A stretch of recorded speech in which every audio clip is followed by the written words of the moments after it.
Hey, you guys, good morning. I want to make sure you can hear me okay. Let me know if I sound good or. You can hear me okay. Oh, I can hear it myself. Hold on.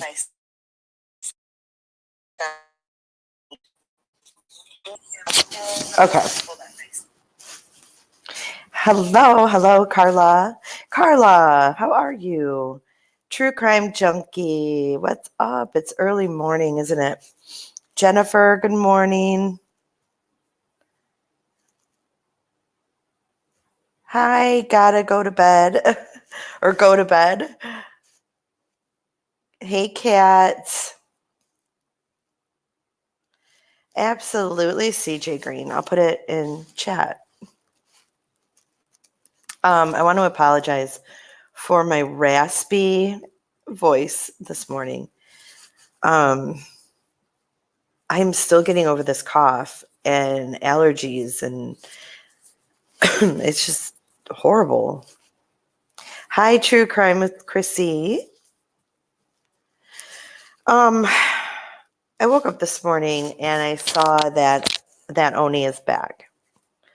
I didn't plan on talking about him anymore, but I started listening to his video that he was doing, and I'm appalled at the lengths that he will go to continue lying. I have never seen someone who just wouldn't come clean like he is. It's blowing my mind because he's continuing to make people believe the things that he has said about me or told them about me is true. So I wanted to listen to the video with you guys and kind of react as we go. So I'm just going to go ahead and start the video.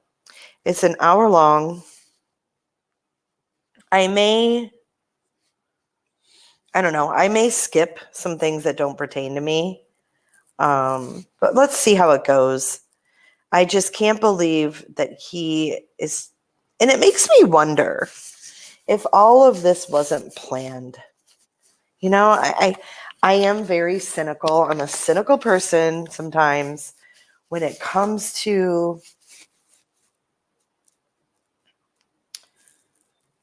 people like this who I know are lying. You know, hi, Becca.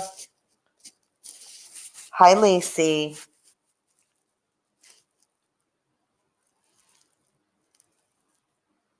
Major deflection. It was a perfect opportunity for him to come clean.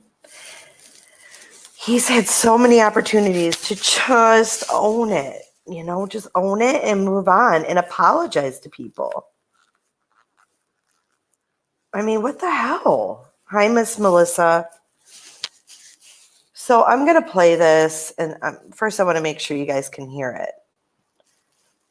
So let me know if you can hear this.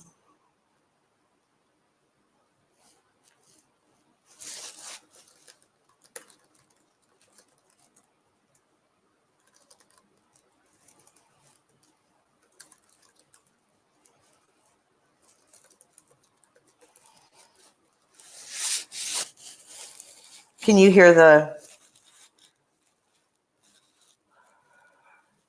relaxing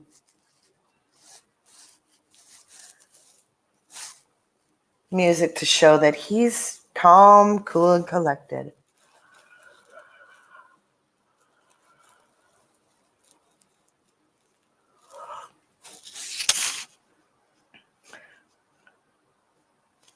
You can't hear it now?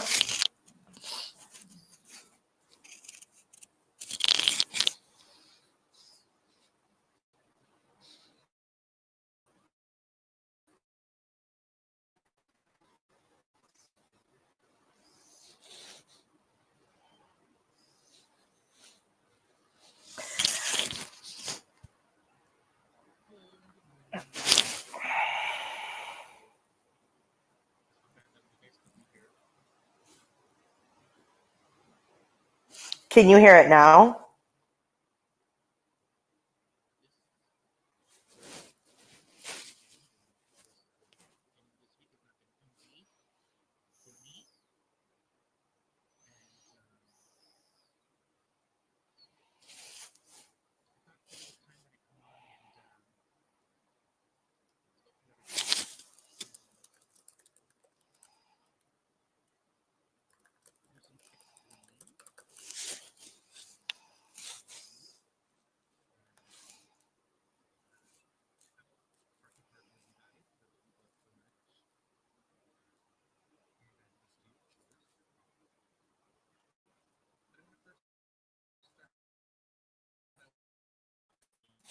gonna have to unplug my earbuds, and my audio is not going to be as good. But and I make mistakes sometimes. We all do. But first, address one thing that's really been bothersome to me and really been at the pit of my stomach, and that is that what I had said to John Grimes and how that was handled. It was said to me, which is hearsay, that something unfavorable was said about me, and my reaction was less than favorable. I kind of had that feeling stored deep down in for a minute about him, and what I said about him was horrific, and I own it. My husband is Black. I went to a cosmetology school that was a Black cosmetology school. Some of my very best friends in my entire life are African American, Hispanic, all different races. wait a minute. Now he went to a Black cosmetology school? What exactly is a Black cosmetology school? Because I've never heard of that.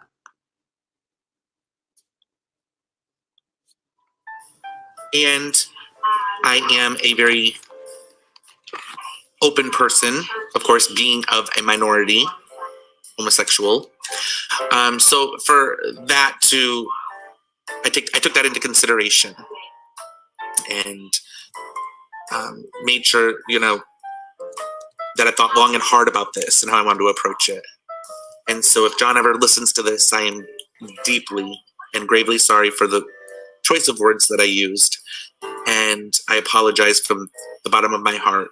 And I was, of course, extremely hurt over a couple of things.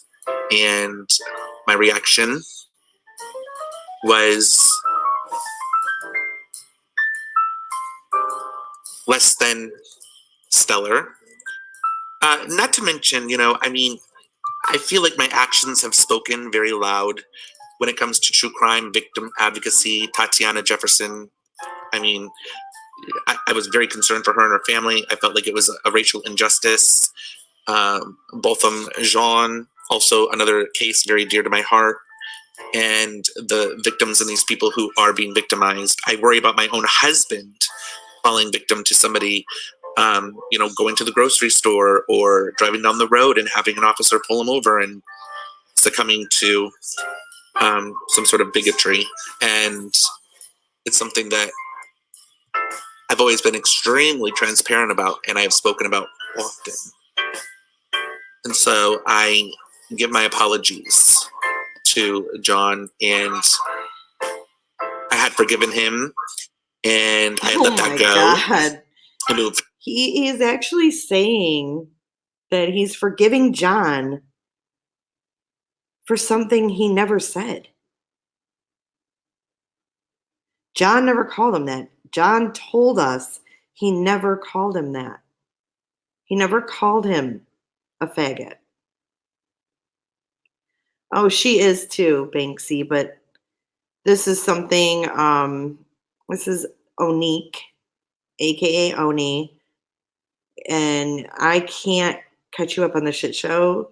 I want to keep listening, but if you search up Oney on YouTube, you will see. Or you can go to John Unhinged, or no, John Hinged.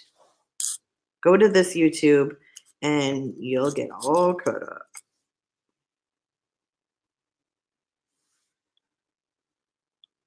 Past that. And unfortunately, it was brought back up and brought to his attention because to me, I let it go, and I had gained a newfound respect for him. A newfound respect. And I think he's a great guy, and what he does is wonderful. I am a little taken back by some of the things that he said and, the way that he said them, but he was angry, and I understand that. I said what I said because I was angry. So, in no way is there a perfect way to handle this situation. And so I give my deepest apologies to him.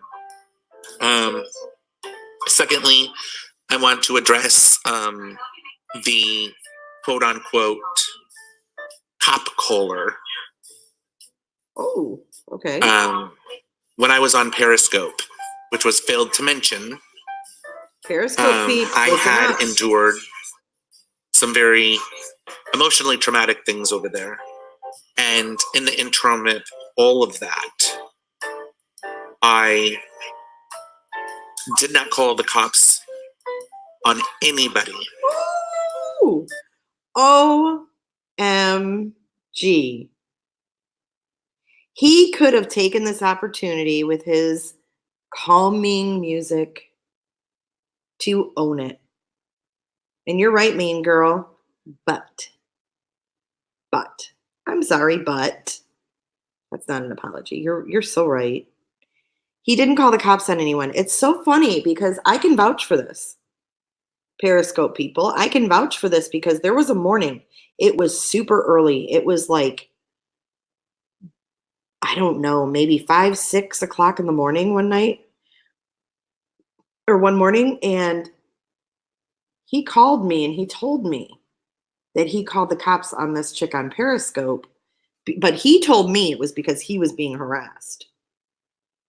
And I remember watching his live and not knowing what in the hell was going on because I didn't follow him on Periscope. But I do remember watching the live where he was on the phone speaking to the cops. He streamed it. Told the police. They came to my home and I filed a police report. The officers told me that if the harassment were to continue, because they would be monitoring the person in said report. So he filed a report and the police told him that they would be monitoring this person? That then they would contact their local agency and go forth from there on. That it was up to them and their actions and how they proceeded. So it was nothing that I called them and said, oh my God, go to their house and, Hold on. Before we go any further, I want to rewind just a few seconds. Hang on. Continue, because they would be monitoring the person in said report. That then they would contact their local agency and go forth from there on. Okay, that's a lie. Let me tell you why that's a lie. I had someone on YouTube that was harassing the shit out of me. I talked to my local PD. They told me I had to file in that person's jurisdiction a report because that's where they live. I can't file a report on somebody who lives in another state in my town. They don't live here. You have to file it where you live. And yeah, I was in his live too, and I'm also blocked. He blocked my channels.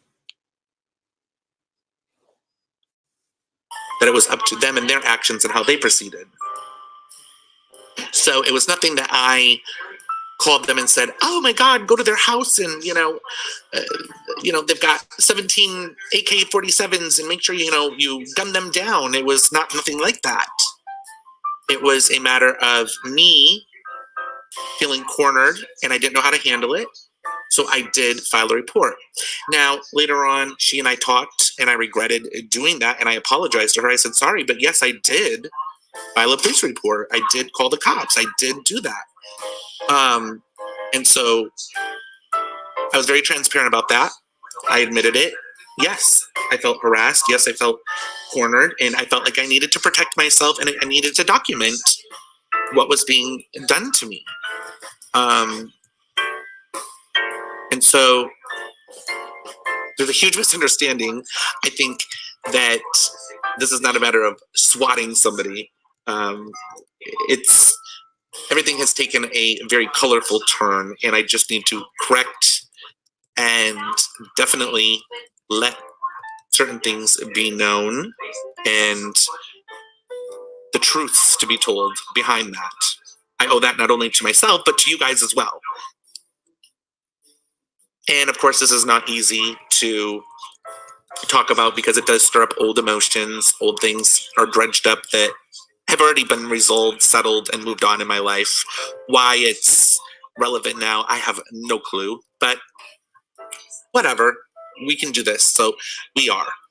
And I respect my friends to the point that You do? the other evening when I came on, You respect your friends? and it was said that there was going to be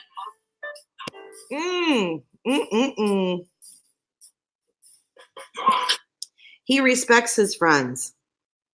That's why he told me, let's go get that Arab money. Because he respects his friends. That's why he told Barbie that I said, let's go get that Arab money. Because he respects his friends. He doesn't know how to be a friend. He really doesn't know how to be a true friend. Because Oney, you could have come clean, dude. You could have owned all this shit. And now you're sitting here lying. And I just want to let you guys know, I have permission from John Crimes. He just texted me and he listened to the phony bullshit about what he called Oney. And he gave me permission to read this text. And he says, you know damn well I never called him. You know damn well I never called him that. So his video isn't him apologizing. It's a big fuck you, John. And I feel like John is 100% right on that. It was said that there was going to be text messages.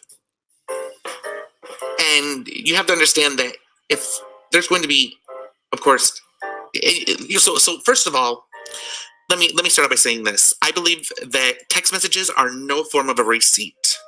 We all know that text messages can be altered, fabricated, and someone can sit there and literally backdate the date on their phone. They can put. Okay, first of all, I want to preface this. So he's claiming that my screenshots are fake. Number one, I didn't even know that he said all these things to Kim, Lish, Chaz, Barbie. I didn't know he said these things about me until the other day. So I must have really scrambled to make some fake texts. Whatever date that they want, they can sit there and they can text back and forth between an iPad and an iPhone all day long. What I consider to... So he tells us right here how to fake. Let's listen. If there's going to be, of course... So first of all, let me start out by saying this. I believe that text messages are no form of a receipt. We all know that text messages can be altered, fabricated, and someone can sit there and literally backdate the date on their phone. They can put it to whatever date that they want. They can sit there and they can text back and forth between an iPad and an iPhone all day long. What I consider so I don't consider text messages proof or any type of receipt. I just don't. Okay, so, wow. I would never know how to backdate my phone. I don't even know what that means. I wouldn't know where to go in my phone to backdate. How does one do that? And if you remember my screenshot from him where he says, I'm on all my devices with my sock accounts. He's the one with multiple devices. I don't even have an iPad. I have an iPhone. I have a MacBook. And I have an iMac. And I am not, I repeat, I am not fabricating any text. I've seen it happen far too many times. And so for me, show me some physical evidence. Show me, some sort of a police investigation, a report number that says X, Y, and Z, and let that go forth. And, that to me is much more of a legitimate receipt, if that makes sense. So I don't buy the whole screenshots, text messages. I've got an arsenal of this, that, and the other thing. And being that that's the reason I said the other night on Marissa's panel, if anybody wants to tell their half truths, why don't you come up? We can go through every single text message one by one, compare notes, and scroll right through them in real time, and let's do this. Now, of course, let's not forget we can scroll through anything. If I was to sit here and hook up my phone to my computer, I could text myself all day long from another device, name it whoever I want, and then scroll through it and, do what I want to do, take the time to fabricate and come up with whatever I want to. And so when it comes to all of these text messages that are shown and these screenshots that are shown, I'm not asking you not to believe them. I'm asking you just to take that into consideration. And for me to sit here, and I know everybody wanted me to, they're like, well, you said you have information and it may hurt this person and that person. It is not in my character to divulge confidential conversations that I've had with my friends. I am not that person. I do not publicly put on display personal conversations. That I feel is a characteristic within itself that is not within me. I'm just not that person. Those confidences, those things that we've talked about are something that are between myself and that person, or if it was in a group. And if I wanted it to be on display, and if that person wanted it to be on display, then we would do it together. And since they did not partake, I gave them the opportunity to join Marissa's panel. I am not going to release any confidences.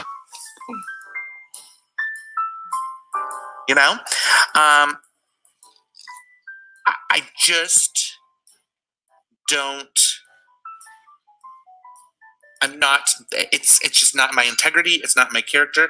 Someone can sit there and slam me and say what they want all day long, and I'm not going to show their information. That was said to me privately. Just like business transactions that come through. Do you think that the owner of Walmart or Target is going to sit on YouTube and roll out receipts from customers that made purchases? Come What is he talking about? on, now let's think about this, you guys. That is probably one of the most disgusting, horrible things that someone could possibly do. As a business person, you cannot give out people's personal information. You cannot display their purchases and what they do. No matter what you're trying to prove, no matter what you're standing up against, it's not in good taste. I will never do that. I won't do that. It's not who I am. And when there is a conversation between me and a friend, it remains between me and that friend. It's not for public view. Mm. Now, that is how I handle things, because my understanding is that, listen, if me and, let's say, who's in the chat? Let's just say Bob. Bob and I, we text back and forth, and Bob decides to put my text messages on display. Do you think anybody else is ever going to want to text Bob ever again?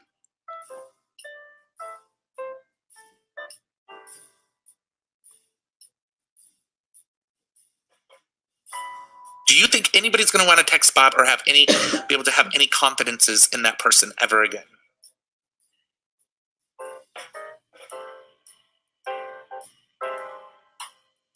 I know I surely wouldn't be texting that person ever again.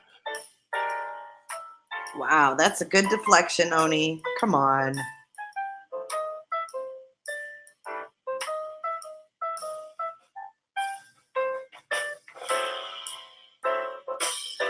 Yeah, when people give too much detail about something, Does that make sense? They do it for sure. So me putting out text messages is not who I am. And if that's what people want, then I may not be the person that you want to be subscribed to because it's not within my character. Those people had an opportunity to come onto Marissa's panel and we would have. That is not his integrity. No, the fact is, if he shows it, it shows that he said everything that he told them, I said. That he said it. Thank you, True Crime Junkie. She said, my heart breaks for you, Jay. He was your real life friend, almost family. He was. He was like family. And he was awesome. He was an awesome friend.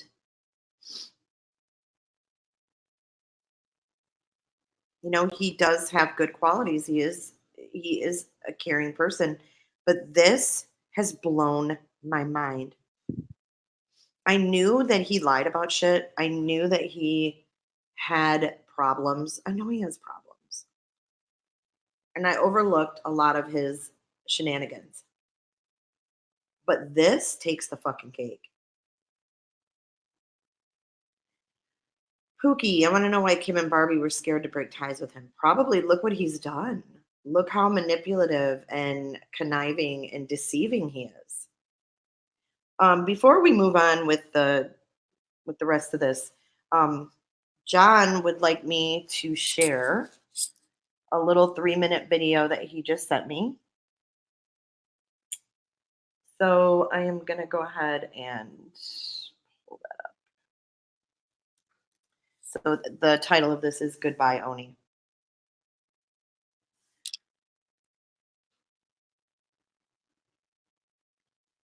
Let me get that going. I want to see if I can get it through the computer instead of playing it on my phone.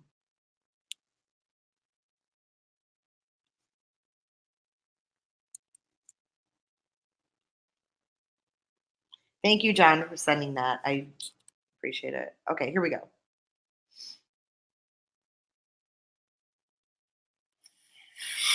Hey, this will be a real quick video before I go to work. What's up, y'all? Hey, this will be a real quick video before I go to work. What's up, y'all? More messages are coming in about Oney video. I just want to say this quickly to Oney because Oney's going to see it, man. Real quick. I feel great, man. I'm about to go on vacation and have me a great time with people in my real life. They told me you just dropped a video, and in this video, you lie so much that I don't even understand how I said this. I'm like, did I text it to him? Did I email him? First, I heard it was on a live, and then now I'm hearing that you said that I directly called you the F word, which is funny because I have never in my life had an argument with you. Then I wonder, like, so what are you saying? When did this happen? When did we talk? When was the phone call? Your screenshot was way back in June. And then I just start laughing because what you want to do, I set this whole thing in motion. I destroyed your life. I destroyed your way of receiving income from other helpless women who may not have believed Kim and Barbie because you did a preemptive strike on those women to discredit their name. And you're so evil, you did it just in case they were going to say something, which they weren't. You're that evil, Oney. The fact that you're lying so much in your new video and the fact that you looked at a camera and you said a bold-faced lie that I called you the F word, it shows me all that nice stuff has been fake. Every single thing has been fake. But I'm making this video with a smile because guess what, Oney? Don't nobody believe you, bruh. You wanted to leave that up there as a big fuck you to me for fucking up your life. But guess what? I didn't fuck up your life, Oney. You fucked up your life, Oney. You didn't even make drama videos. You didn't have to do any of this. You made these decisions to go down this road, and you got to live with your own decisions. So even though you tried to leave that lie up there, how does it feel to know that no one fucking believes you because of the lies and the reputation that you did to tarnish yourself? So fuck off. No more time will be spent on you, and enjoy your purgatory. That too. Three social media communities already know about. And to Kim and Barbie, you guys continue to have the fun that you all are having in your life. To everybody else, back to the regular schedule over here, John Hinge, and then to my people over there, John Crime. I got my camera, so I'll be making my videos as soon as I get back from my vacation, man. Love you all.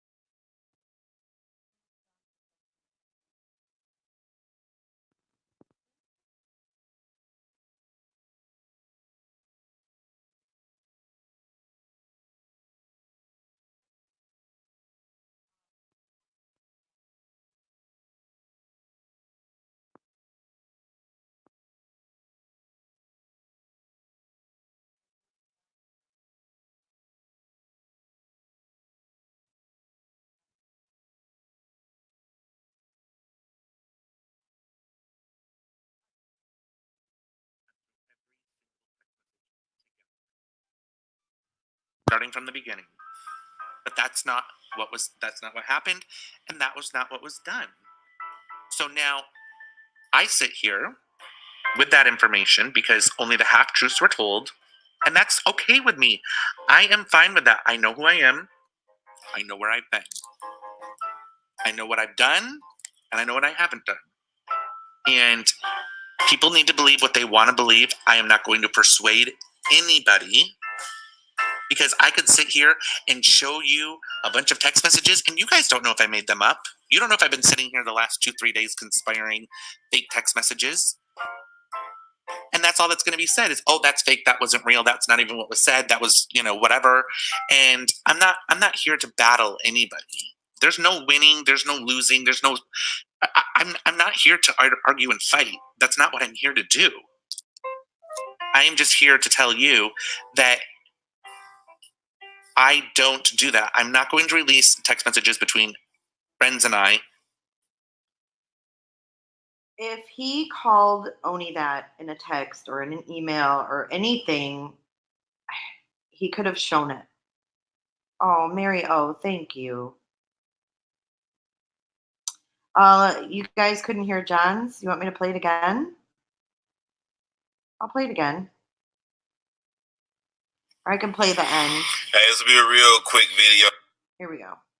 And believes you because of the lies and the reputation that you did to tarnish yourself. So, fuck off. No more time will be spent on you, and enjoy your purgatory. That three social media communities already know about. And to Kim and Barbie, you guys continue to have the fun that you all are having in your life. To everybody else, back to the regular schedule over here, John Hinge. And then to my people over there, John Crimes, I got my new camera, so I'll be making my videos as soon as I get back from my vacation, man. Love you all. Okay, that was it. That was the end.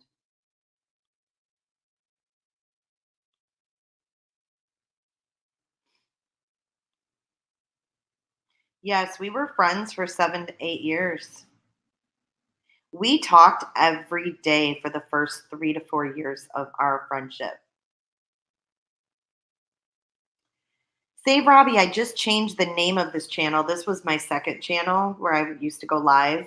When YouTube took my live streaming away from my main channel, I used this channel. So I just changed it so I could do this kind of stuff over here instead of muddying up the waters on J is for Justice with this. But I feel like it needs to get out. So that's why I'm doing this, because he's still saying that, everybody's lying about him. And since I'm one of those people, I feel like I need to speak up, because this is wrong. He went on for 2 months with Barbie and Kim and telling them that I said all these things. Now, I didn't know Kim very well at all. I knew what Oney told me about Kim, and he would tell me she was an annoying cunt. She was stalking him. She wouldn't leave him alone. He was ready to block her. She got on his nerves. But then on the other hand, he would say, "Oh, I'm so glad Kim is paying for all my giveaways. She's buying the Visa gift cards. She's donating. So I got to make her a moderator," type thing. So Oney hates you and you never knew it. Interesting. Yeah, he didn't want to go live with you and Marissa back in the day when we first started on YouTube. He did not want to go live with Marissa and you, Robbie, and I don't remember why. But yeah, I mean, all of this that I'm saying is true. Can't make this shit up. Unless they partake in it and say, let's do this together. They can show what they want. They can show their half-truths. They can show their whatever they feel that they need to show, or whatever it is that they think that they know. But that's not me. That's not who I am. And I have to stand behind that. That's my integrity. Because how would you like it if you text me and I came on YouTube and showed all your text messages, and think about that for a long time, and think about your business transactions, every single candle you bought, your address? That would be doxing you. I'm not going to do that. I will not dox customers and clients and friends, and it's not who I am. And if that's what you want, this is the wrong channel, because it's not happening here. It's just not happening here. And it won't ever happen here.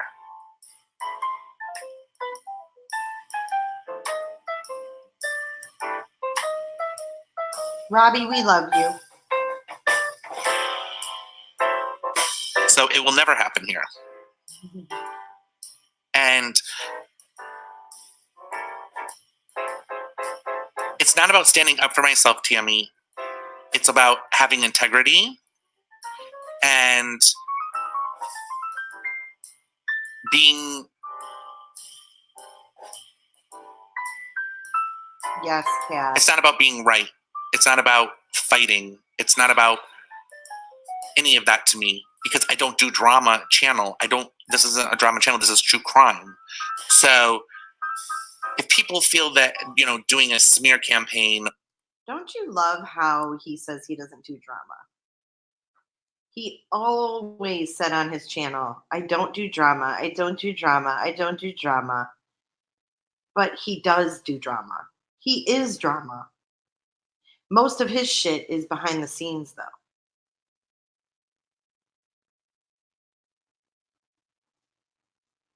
Behind the scenes.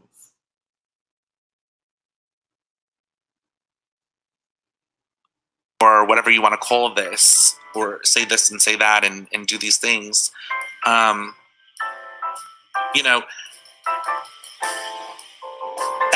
That's within their character, and what they say is what they say.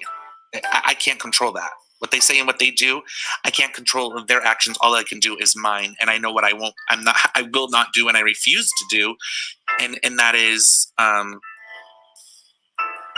I'll tell you what he refuses to do is he refuses to own up and apologize to his friends that he fucked over.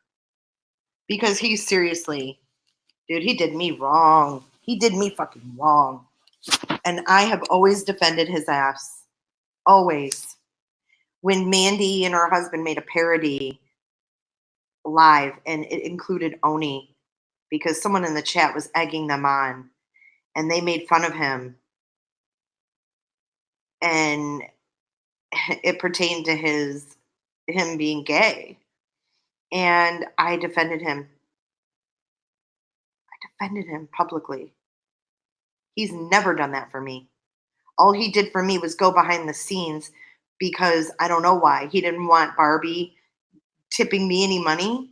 He wanted it all for himself. Why, Oney, did you tell Barbie that I said, let's get that Arab money, when you said it? What was your motive, Oney, to do that to me? I kept your secrets, Oney. I was a good friend to you. And that's what friends do. Friends keep secrets for other friends. If you're a friend and you go running around to a bunch of strangers and say, "Oh, my best friend did this." What kind of friend are you? Would you even want to talk to someone like that?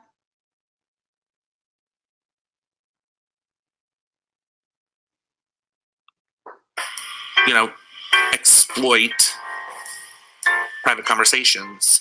And unfortunately, if that means that people are still confused or they don't think that I'm being truthful, then that's okay with me. Because the only person that I have to prove myself to is myself. What Susie says of Sally says more of Susie than it does of Sally. And so I'm not going to sit here and dog anybody. I'm not going to sit here and drag anybody through the coals. It's just not who I am. It's just not what I do. It's not the type of person that I, am. And, we've had conversations, and of course things are said within private conversations, joking around and, back and forth. And sometimes they're taken out of context. Absolutely. And then they're used against you. And that's what I'm trying to do, is not put something on display and have it be taken out of context and used against another person, because How has anything been taken out of context? It hasn't. Yes, the happy hour music, it is insulting. No, there's not really any real friendships on YouTube. I mean, there really isn't. Everybody ends up turning on each other. But Oni and I have known each other in real life. I've gone over and visited him and stayed with him and hung out with him. And we had fun, and he did my hair, and we horsed around and laughed and, ordered pizza, and we had so many good times. I can't believe that he would turn this on me. I didn't do anything to him. I didn't do anything to him. all that's doing is causing more rift and drama. And it's not fair to anybody. So I will continue on to do my true crime. I don't expect that everyone is going to continue to support me. They may feel that, showing all of the certain person's text or another person's text messages is going to vindicate me in some way, shape, or form, but I don't believe it is. So all I can do is acknowledge the things that I am sorry for and apologize for those things and move on with my life, move forward and in a healthy direction, and not sit in a pit or a hamster wheel that I'll constantly be running in. And that's what I'm getting away from. So, there's a lot of things that were said. I mean, I guess it was said that I sold contact lenses. Now, I've never sold a pair of contact lenses in my life. I did host a show on Periscope where there was Catalina who came on. She sold contact lenses, and somebody may have bought them from her, but I've never sold contact lenses. And that was just another person I was trying to help them build their channel, and they sold like beauty products, things like this. One of my friends who was a Chanel representative, I'd also helped her sell some of her Chanel products on Periscope. And in turn, she sent me a little care package saying thank you. So people wondered how I could afford, the Chanel products. Well, they were given to me. And as far as the dog, I'm going to address this. So Aaron had ate chicken and threw the bone in the trash can. My mother took the trash bag out of the trash can and set it on the floor. The dog came up and got into the trash when she looked away and took the bone and ran away with it and swallowed. Now, I was sleeping and Aaron was sleeping, and neither of us were aware of this, but she took the dog to the vet. My phone rang, and 3 of my friends happened to be on the telephone, and I was talking with them, and my mom... First of all, I would not believe for a second that his mother would take that dog to the vet without Oney's knowledge. Oney runs the show at Oney's house. His mom doesn't do anything without his direction. He's like the puppet master.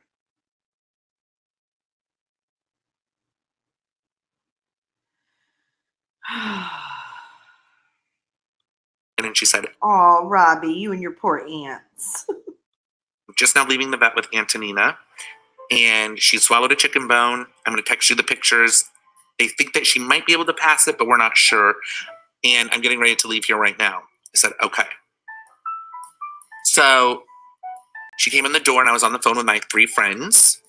And you have to understand that at this time, my channel had been shut down. And, you know, I did a lot of candle sales. So for 3 months, not doing any sales, things were a little tight. And that vet bill alone was close to $800 because of the ultrasound, the x-rays, everything that had to be done. And she came in, and my mom was really upset. She felt like it was all her fault, and she was crying. She said, I am so sorry. I can't believe, oh my God, she got a hold of that chicken bone. Okay.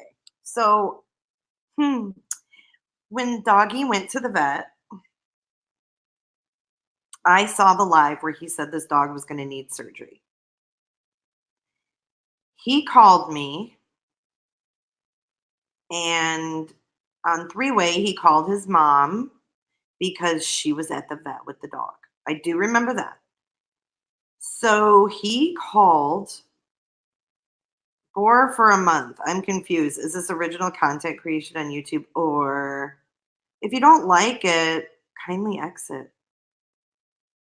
I mean, for real. So anyway, it was a 3-way call, and she answered, and he said, what's going on? And she said, oh, we just have to keep an eye on her. She's fine. So we just have to keep an eye on her. Hi, Romad. How are you, buddy?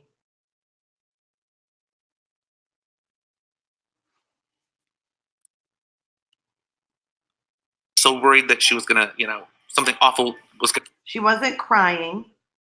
His mom wasn't crying on the phone. She wasn't upset. She just said, we got to keep an eye on her. She's fine. But his live was so dramatic. Dramatic. Oh, thanks, Save Robbie.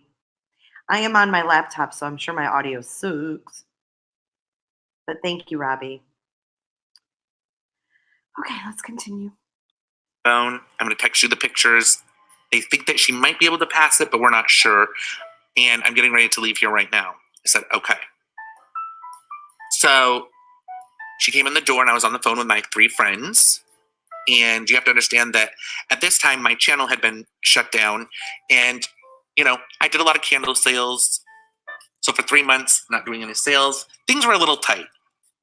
And that vet bill alone was close to $800 because of the ultrasound, the x-rays, everything that had to be done. And she came in, and my mom was really upset. She felt like it was all her fault, and she was crying. She said, I am so sorry. I can't believe, oh my God, she got a hold of that chicken bone. I was so worried that she was going to, something awful was going to happen. She said, they said she may pass it, but if she doesn't, it's going to be $2,500 for them to surgically remove it. And she was really upset, and she had been crying. And my one friend had said, don't worry, I'll help pitch in. The 2 other friends said, you know what, you're right, Oney, that's your baby, and we know how much that means to you, and we are your friends, and we love you. We'll help as well, too. And I said, no. We'll figure this out. We'll figure it out. Don't you worry about it. And they said, no, we want to help. They insisted, and I said, no. Well, thankfully, the bone passed. Okay, so the reason they offered was because they put on the dramatics. These 2 women are empaths. They feel bad. They felt bad for him because they know he has mental illness. And they excused that. And he took advantage of that. And she pooped it out. And there was no surgery that was needed. And the $800 was put on a care credit card for the dog. And so That's why it was brought up. I have no freaking clue. Other than that was a very upsetting time because, we're talking an unwarranted surgery for my dog, which could possibly have caused its life. And we didn't know what we were going to do, but we would have figured it out. One way or another, we would have figured it out. And thank God we didn't have to figure it out by the grace of God. But why that was brought up is so irrelevant. I don't understand why. If that was an example of why they think that I was dry begging, quote unquote, or it was a manipulation tactic. Listen, when I got on the phone with those girls that day, I didn't even know my dog was at the vet with my mom. She called in the middle of me being on that phone call. And when she came home with the dog, she was all upset, hysterics, thinking, oh my God, because of me, this dog may pass away. And it's so funny how things get manipulated and twisted. And I'm just trying to, these are the things that I feel are important that need to be said. And these are the things that I'm going to address. And then I'm done. So that is the story about the dog. Now I have the original x-rays and I have the, of course, vet bill from that day. And I, of course, have the estimate as well. Now, do I feel like I need to show those things? No, I really don't. I don't need to prove my dog was sick and at the vet and it ended up passing the bone and it was going to be $2,500 for the surgery. I think that it spoke loud enough for itself in that instance. So unfortunately, that information that and the way it was presented was not how it happened. I know that my one friend's husband did go into a chat, I do believe the other day, and said we gave willingly and we gave with our hearts because we wanted to. We did what we did because we wanted to do it. And he himself would come into my broadcasts and donate. He himself would send me Cash App. So it was extremely confusing for me when I was hearing that this successful man, I was taking advantage of his wife. That was news to me. He's talking about Emad here, Barbie's husband. And he and I had a personal relationship. And we talked on the phone one-on-one. We text back and forth one-on-one. We were friends as well, too.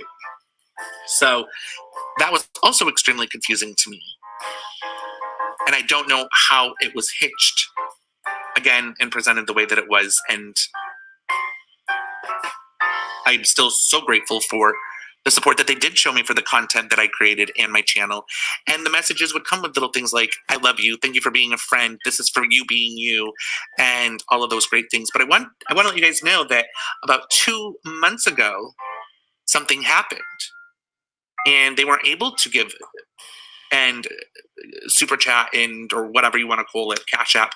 So it stopped. And I said, that is fine with me.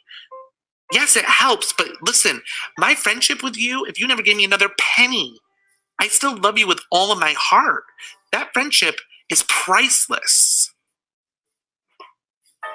But now, because things are a little different, it was portrayed that I was only a friend for money. And to the contrary, very much to the contrary. And the other person, I do believe that possibly she got in a little over her head.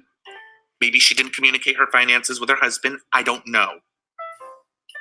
I was never given any sort of loans. She wanted to help. She wanted to sponsor me. She insisted on all of these things. And I was very grateful and gracious for that. And I knew that at one time her husband didn't want her to do those things. And so I would say, no, you know what? No. I know that there's a conflict and I would never want to put that between you and your husband. Listen, don't do it. Do not do it.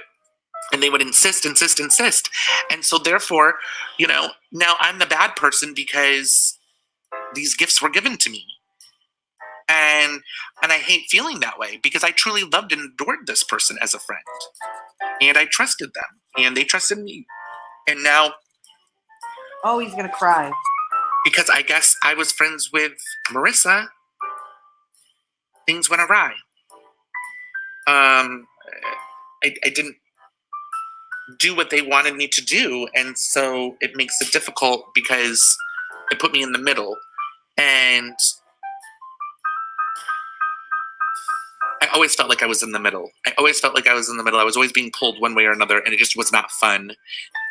So it makes it difficult when you have friends that don't get along and when they are arguing and fighting and it becomes toxic and dramatic and you're friends with both sides. It's never easy and it's never fun. Now, as far as the situation with my one friend and the bracelet, I knew that there was a lot of problems with that, including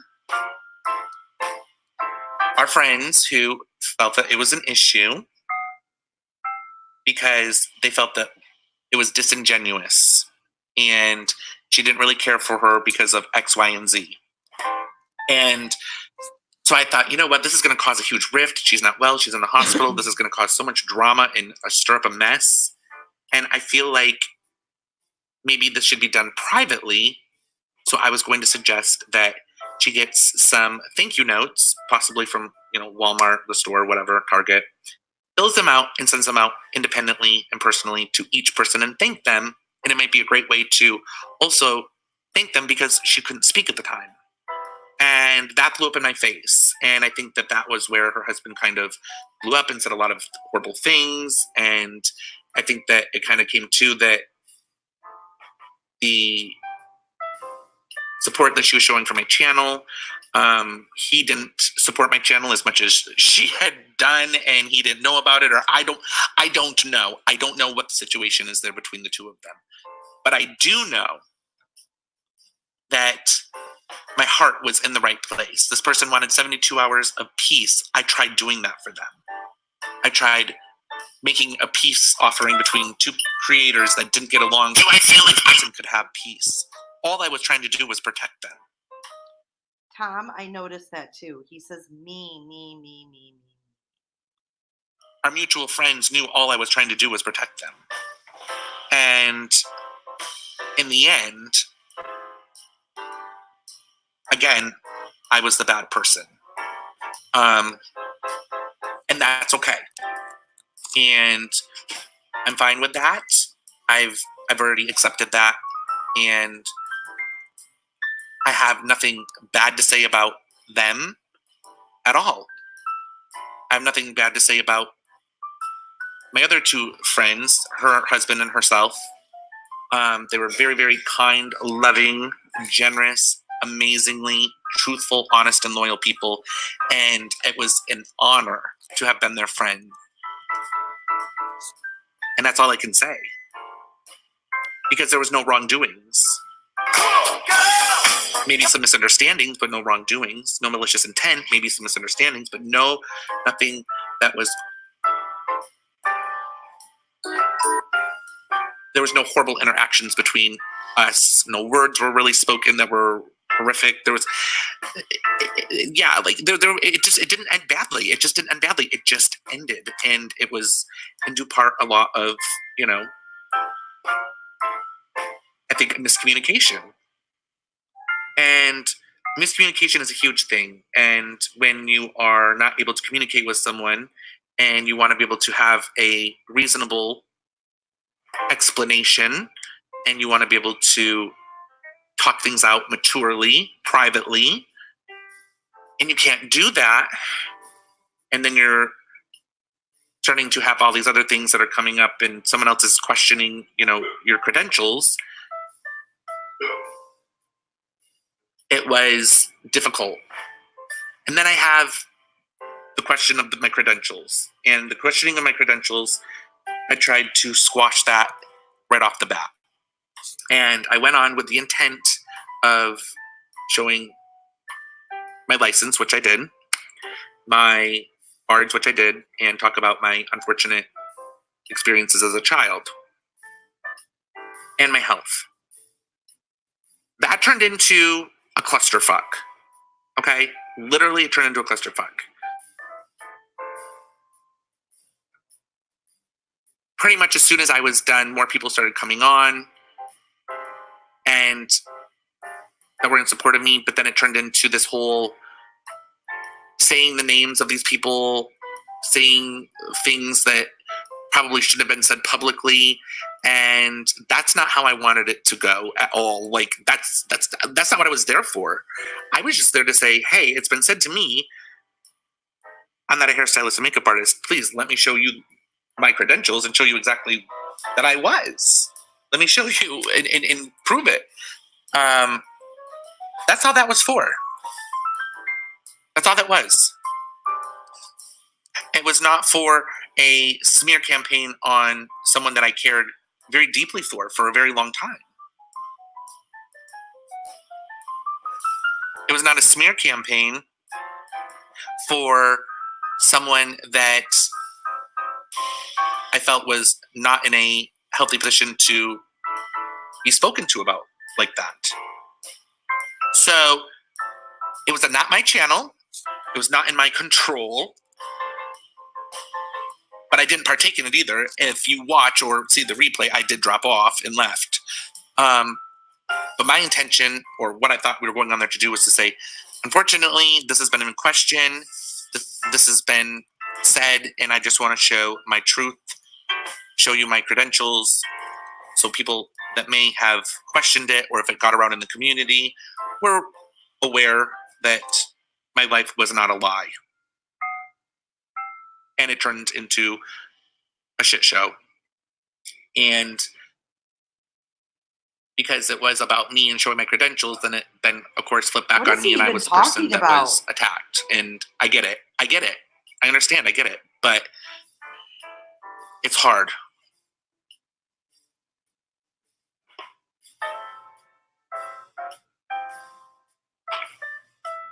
I find it difficult that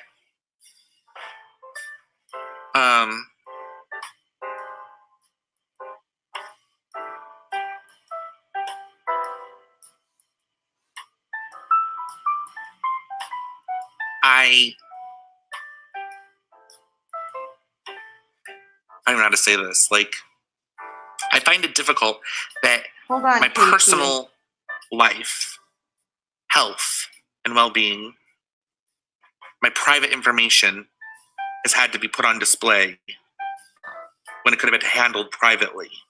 And it exacerbated a whole entire commotion. And that's not something that I ever asked for, nothing that I ever wanted, nothing that I ever... You know, this is the typical, if you can't convince them, confuse them.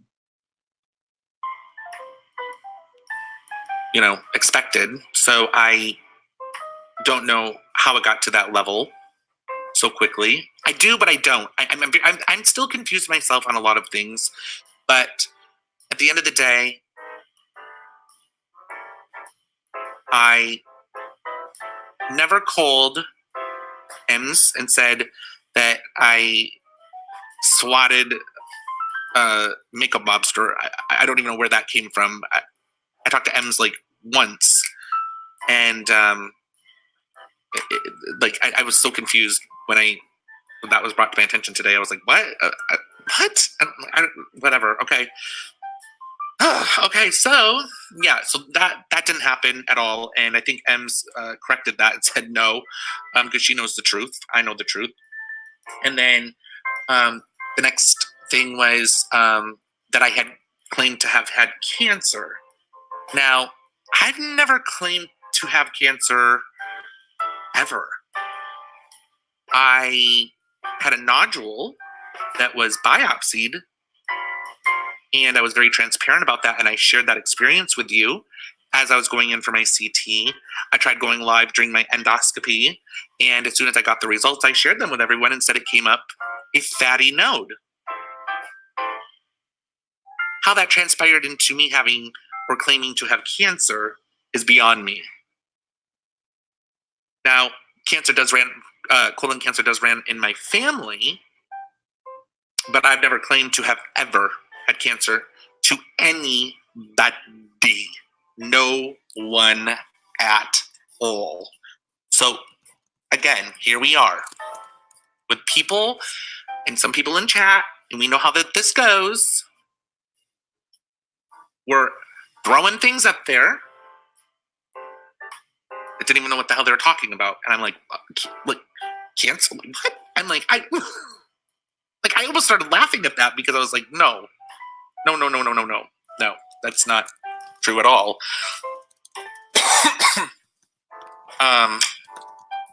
It was a surprise to me. And thank goodness I didn't have cancer. Oh, but he called vicious cancer as far cancer. as the people from that I've sold candles to here and my customers, if I was a scammer or a con, you are. Wouldn't people be speaking out about not receiving their candles? Yes, Sandy. Wouldn't we have heard really big from a customer, not a creator, that Oney doesn't ship out candles or his items purchases? I love Lish. Why are we hearing this from a creator and not a customer? It's very odd. With all the candles that we've sold, that we worked really, really hard to make. We. Okay, let's correct this. We means Aaron and his mom. He didn't make candles. He picked out like the supplies. But they made the candles. You could hear the microwave in the background while he was live, the beeping. That's them melting the wax in the microwave.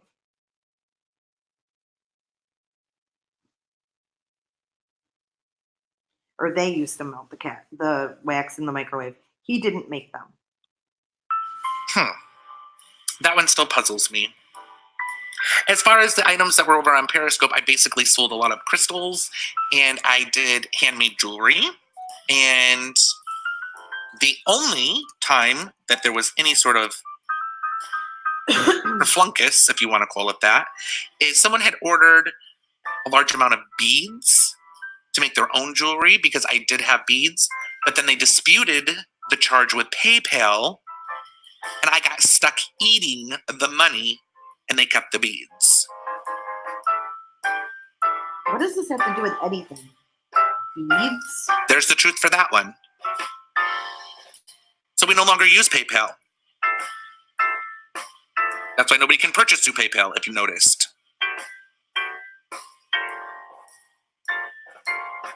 And I'm going to be completely honest.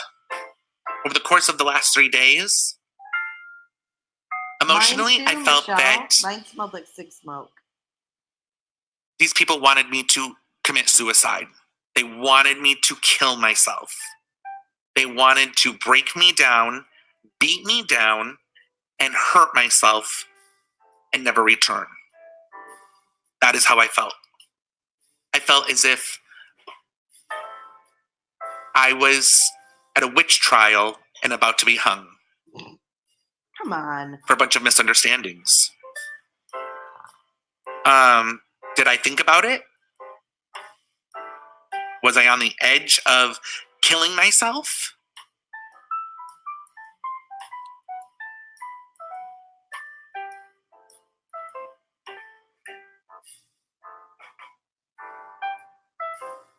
I'm a human being.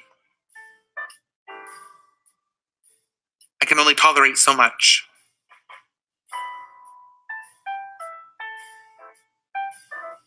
So, unfortunately, I became physically ill, and I went into SVT. And I was rushed to the emergency. My heart rate had dropped to 40 beats per minute, and then it shot up to 210. Dude, you would be admitted. The last thing I remember was looking over at the doctor, and he's pushing a button for backup, and I see him grabbing the paddles because my heart rate was so far all over the place that they had to try to stabilize it. Do you know what that feels like? To know that people hate you so much, they want you dead? Really?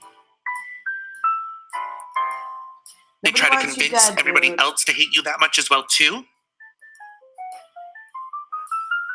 Think about being a content creator and not a subscriber for once.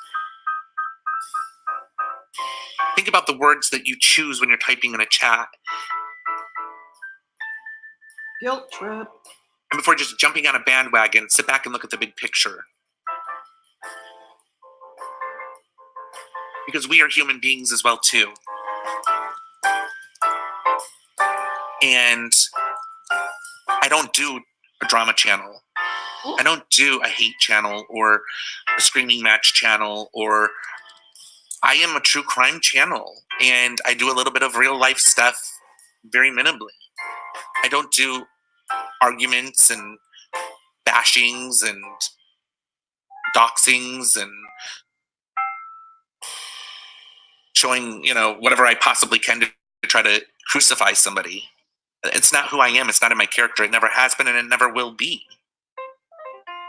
But as a content creator, I truly felt that everybody wanted me to turn on the camera and sit down and blow my fucking brains out on a live broadcast. Oh my fucking God. Are you kidding me?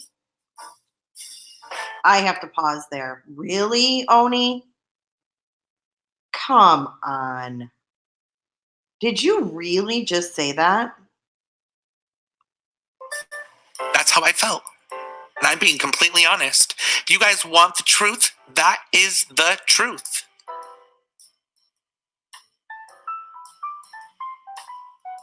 Hey, Starlight. So think about this. Because that is not being dramatic. I am not being dramatic. I am not over speaking. I'm just telling you how I felt. And a couple of my friends that were with me over the week and this weekend on the phone knew that that's how I felt. I'm not talking about other content creators. I'm talking about people off of YouTube. Why did he make the video private? Why? Why, Oney? Real life friends that are here. Well, it's here And now. they knew that I was on the verge of just saying, this isn't worth it. These people want me to be a monster. They want to see me as a monster.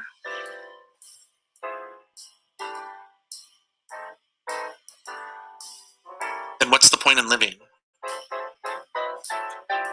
Oh. And it's funny how people that I've never met have that influence on me. People that I've never met in real life, face to face. I didn't even hear them screaming at me. I only seen what they said. Made me feel so in despair. And I can see why other YouTubers have committed suicide very easily. What it does to your mental health and your well-being is not good. Oney, how do you think And the level of harassment that doesn't you stop. fucked over feel? They're the ones that should be depressed. You just got caught.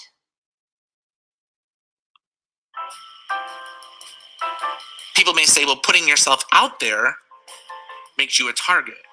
And you have to be strong. Yes, you do.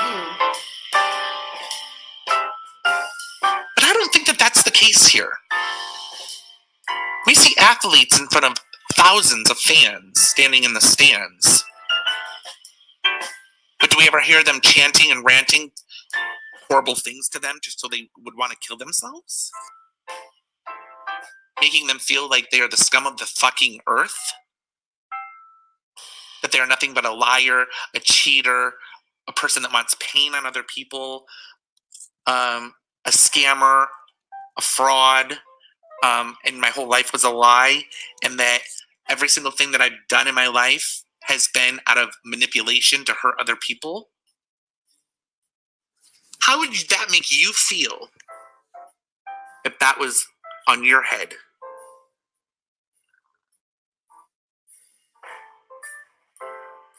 I need more coffee. He hasn't owned not one thing. He excused everything. Hearing that I'm a big fat fucking pig that does nothing but sit on a couch and eat and wears a wig and mooch money off of Pretty two much. women's husbands who are successful men, and because I'm a fat fucking loser and I've never amounted to anything, that's all I can do with my life. Oh my God. Doesn't feel good to hear. Woe is me. You know, but you know what? I doesn't feel forgive good those to hear? statements because you know what? I'm not a vicious person. You know what doesn't feel good to hear, Oney, is that you told Barbie that I said racial slurs about her. Oney, you read her a fake email that didn't exist, bashing each one, Chaz, Lish, Barbie, Kim, a paragraph for each person he read to Barbie and said all these nasty things about each person and said that I wrote it. I don't email. I don't email Oney. I text with Oney. But he claimed I wrote an email.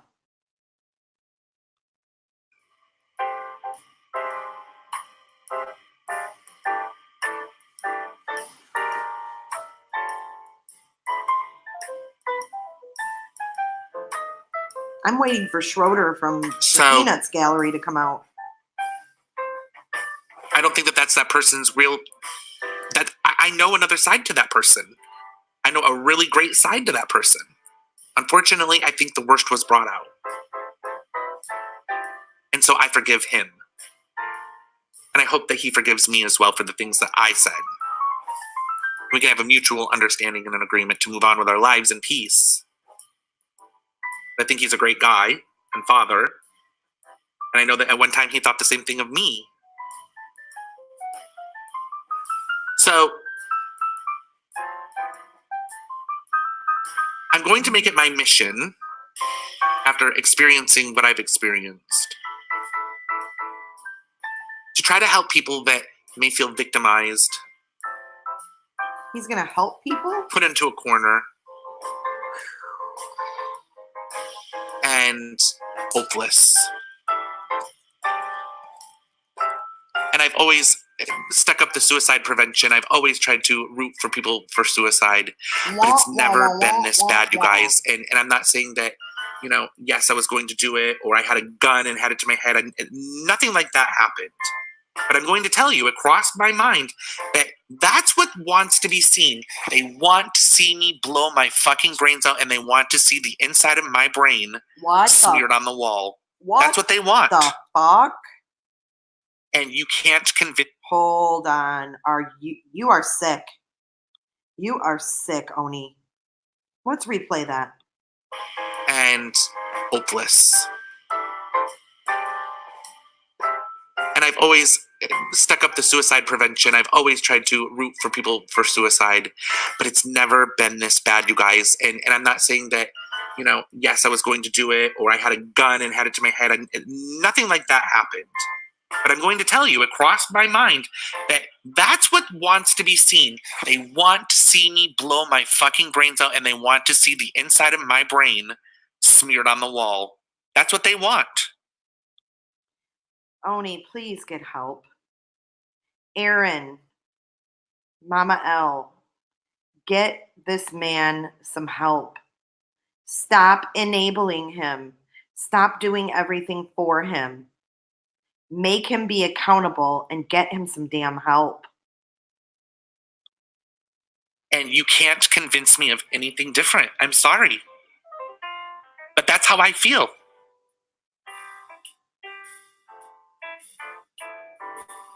That's truly how I feel. I feel like that's what they wanted to see. That's what they wanted to happen. And not only did they want it to happen, but they wanted to watch.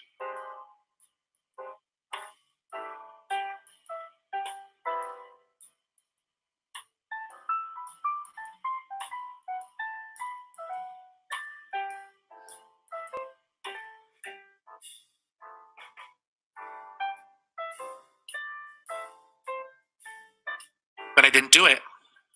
Instead, my broken heart almost broke completely.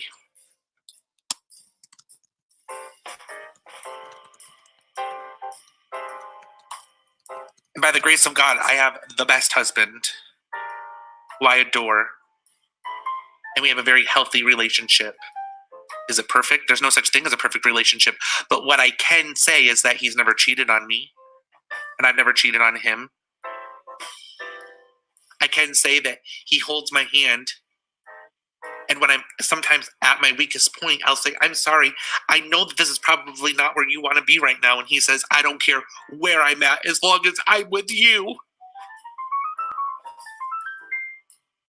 Really? Really? That doesn't even sound like Aaron. Like, Aaron is, oh my God, he is so sweet. But oh my God, he's so embellishing right now. Like, if you guys only knew them and had been around them with their relationship, it just, Aaron is stomped on. Stomped on. He runs around like a little servant. It's almost pitiful.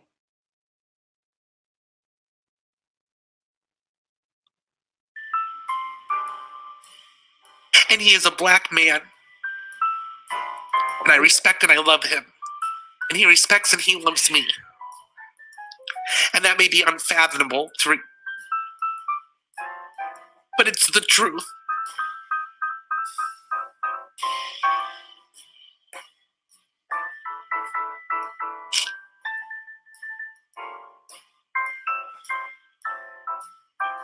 I'm not perfect. I never claimed to be. But I am a loyal motherfucking friend. And that's one thing I am proud of. And I don't disclose confidences. I don't betray confidences. That is the type of friend that I am.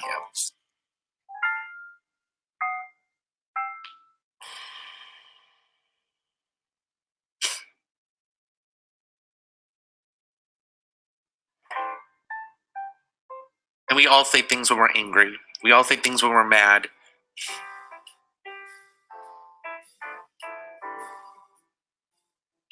But I apologize for anybody that I hurt, for anybody that I've wronged or have felt wronged by me. I'm deeply sorry. And I don't know how me validating my credentials turned into all of this. How it fucking tailspin into all of this bullshit is beyond me. But I do know that the outpouring of emails and the positive messages that I've received have been amazing. And the support. And those are the people that I want in my chat. Those are the people that I want to engage with me.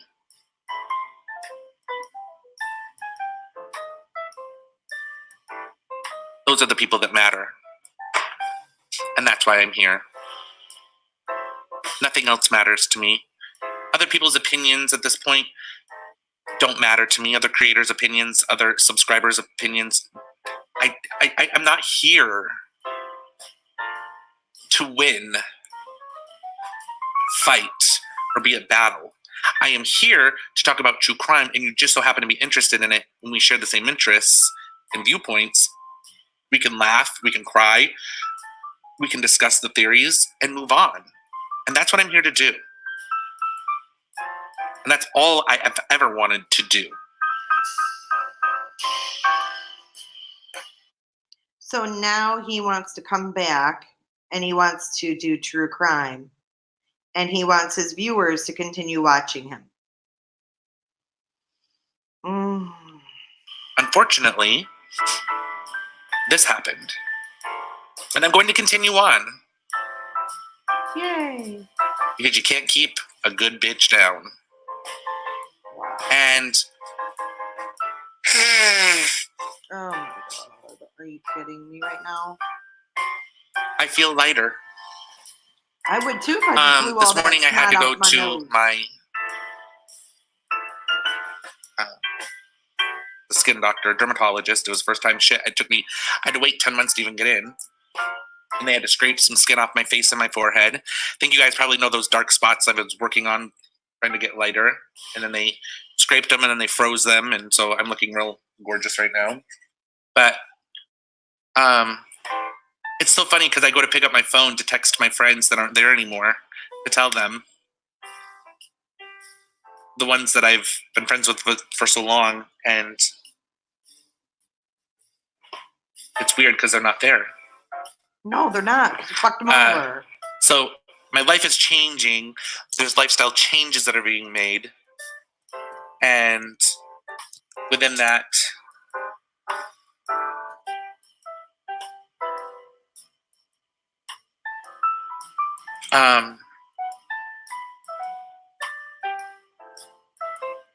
it's a little more peaceful, a little less chaotic.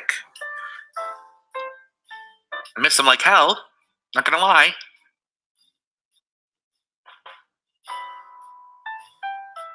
But I made it before I became friends with them, and I'll be okay after. Isn't it funny how he only mentions his friends that gave him money? His 2 friends, his 3 friends.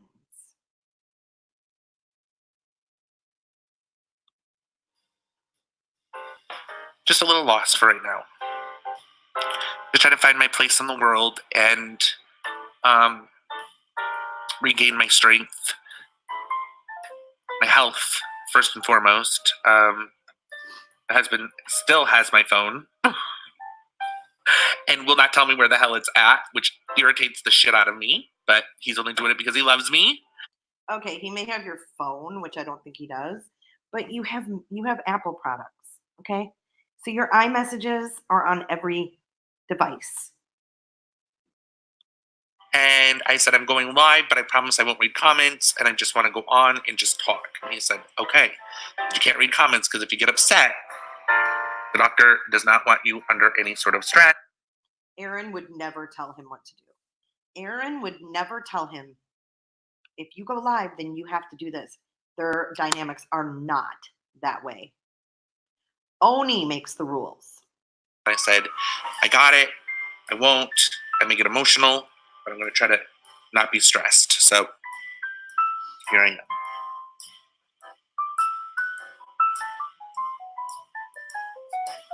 And I have to thank the people that stood by me and the beautiful.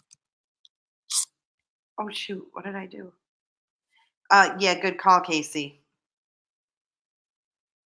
Lovely folks, the good people, and all the beautiful people that I've met here on YouTube and D Live and the other platforms. It's been amazing.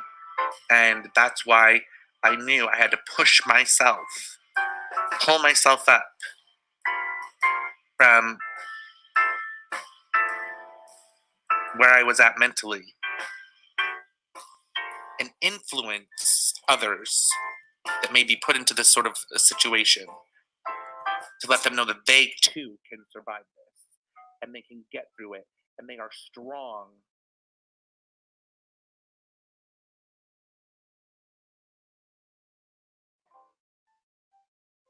And I'm sure this will probably be made into a video. And it'll be chopped up and cut up and certain parts will be said. No, Oney, this is not being chopped up or cut out at all. This is played in its entirety. Misconstrued. And it's to be expected. But as long as I get to tell my truth and confess why my heart was so broken.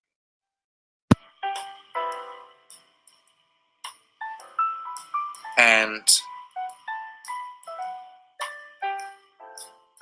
the misunderstandings, the lack of knowledge. I know some people want to run me off of here or try to destroy me. That's on them.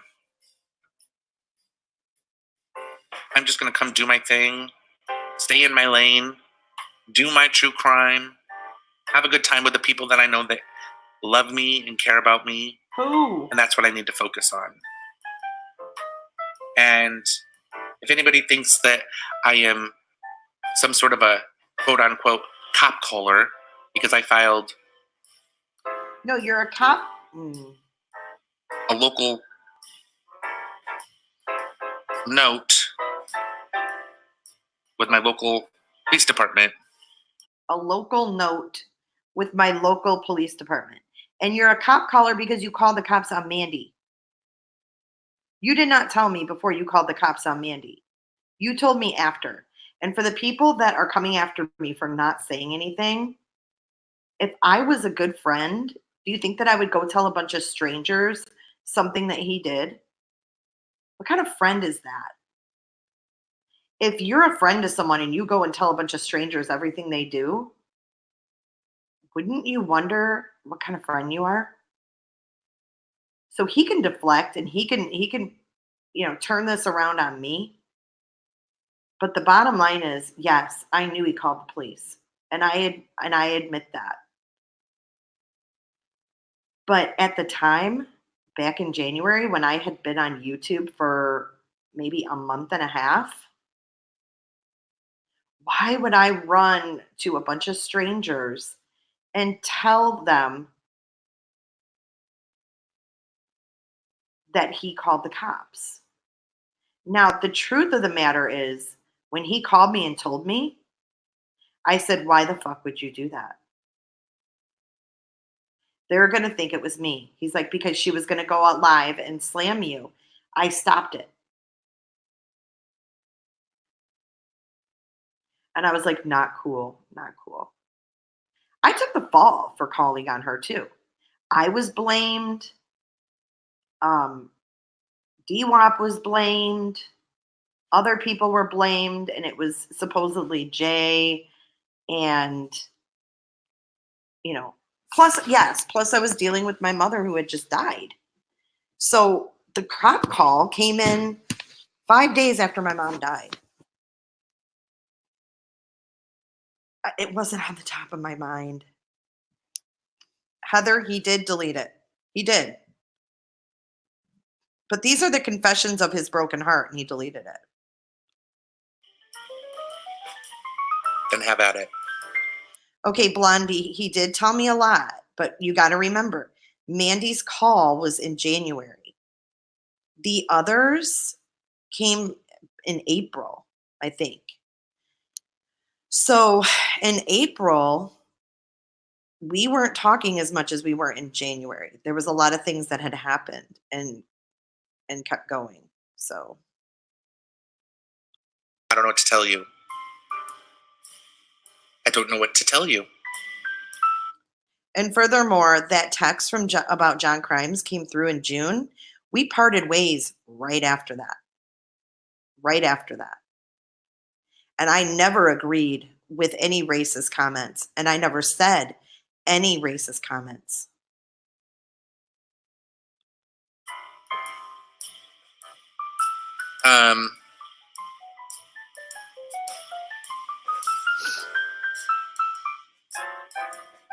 It's,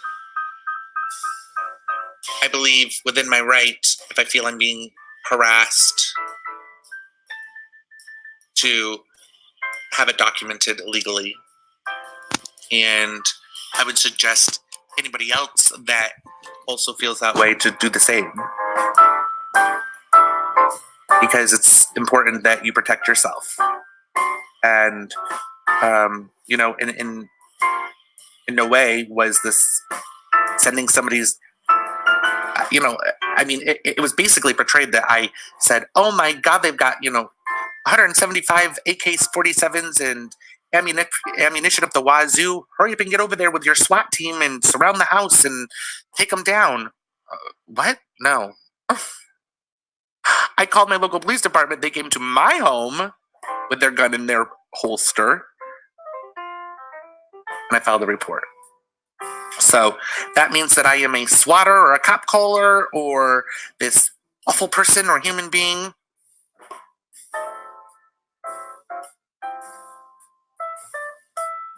I guess that's what your opinion is.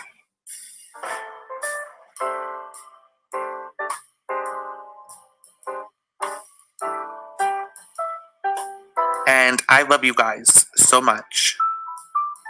And I would never do anything to intentionally hurt or harm anyone maliciously. And things you may have seen texts or whatever else is, and I may have been joking around. I have a very comical way of saying things. And, you know, you've heard me say something about I want to see his balls nailed to the wall and her tits nailed to the table. Now, I could text that in a text message, but before you know it, it could be thrown up and be like, look at Oney's, he wants to nail someone's testicles to the wall. Someone needs to go and arrest him because he's making threats. I mean, come on. And there was someone that used to do a show with me. It was said that she was the researcher and I was sat there like I guess, and did nothing. And I just want to put it out there that 2 nights a week, she did have a show. It was her own show. I really didn't really ever know what she wanted to talk about or what her thing was, so I did kind of leave that to her. But it's very hard, you guys, to understand it. This is a 2-man situation here to run OBS, audio, sound, put up pictures, put up clips, read these, go through it. It does take about 2 people to make it function and function well and still be able to carry on commentary. I am only one person. Unfortunately, it does take 2 to really make it a crash 'em up, bang 'em up episode. And so she did work hard. That was always acknowledged. And I always encouraged people to follow her for that reason. And I'm not talking about the most recent current, my friend, the Australian lady, but one way back. And she was great at it. And I always encouraged everybody to follow her because I'd say, oh my God, she works her tail off, researching and looking and finding these things. I've always given credit where credit was due. And to find that these people feel that that's not the case seems a little strange, but I don't know what else I can do other than say thank you and, honor and respect the work that they did put into things. And I wish them the best. I wish them all the best. Every single one of them. Even people that have said hateful, hurtful things, I'm still wishing them the best because in order for me to rise above, I can't be held down with a ball and chain of ugliness, animosity, hurt, and pain. So, I hope I'm trying to think if there's anything else I needed to clear up or anything else that needed to have some sort of an explanation to it. Oney, you're wasting your freaking talent.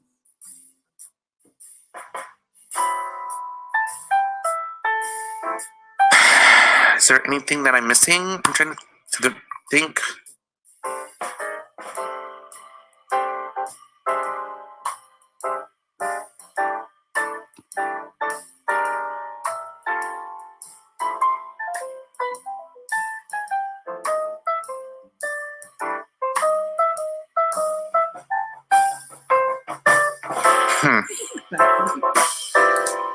I don't know if I think that's probably it, guys. I don't think, was there anything else that was said?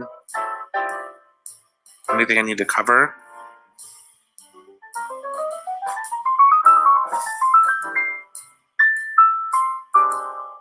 Well, I guess other than that is I thank you guys all for supporting me. There may be people that don't agree with what I have said or what I said. I just had to speak from my heart. And I felt like there were some explanations owed. But Hold on, TV, you're wrong. He did me even worse than playing my own words on a live and talking about it. How am I doing anything wrong by playing his own words that he's already deleted? I mean, come on. He went after me behind the scenes. Hold on, I'm sorry, it's quiet. He went after me behind the scenes. I'm at least playing his own damn words. So, I kind of resent what you just said because he did worse to me. What I'm doing right now is playing his own freaking words. And I'm sorry if you don't like that.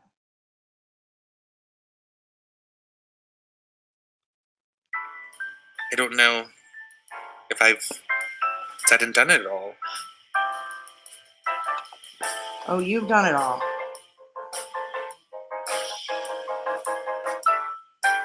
So, Love you, I'm just Cubby. going to go ahead and end this, and I hope nobody gets the wrong idea. This is about peace. And moving forward.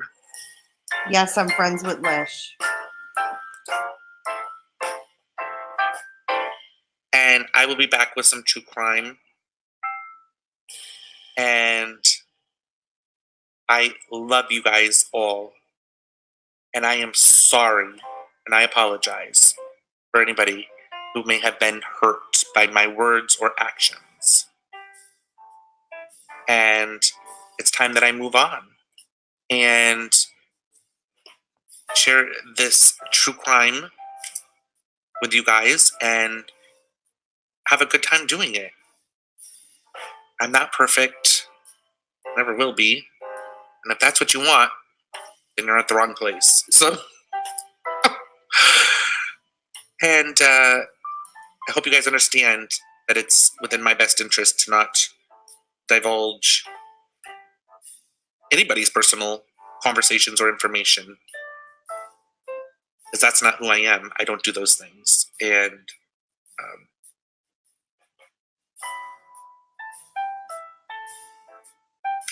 I hope you guys all have a beautiful day. Stay well, stay blessed, and I will be back. I don't know when, but I will be back. I'm going to leave this up so people can watch it and view it. And I hope people can just find peace in their heart and rise above. And we should be lifting each other up and be a example for our youth and for other content creators and for peace on this earth. Till next time, you guys, I love you. Be well and take care of yourselves.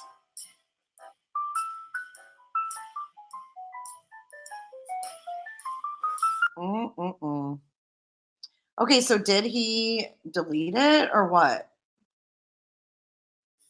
Because I can actually start it over. Like, it's not gone. Okay, so a little over an hour of bullshit. Bullshit. And yeah, it's an hour that you can't get back. But I needed to play this because he didn't freaking even apologize for, he didn't own anything. I am sorry for anyone I may have hurt. But he basically made it sound like it was all his friend's fault.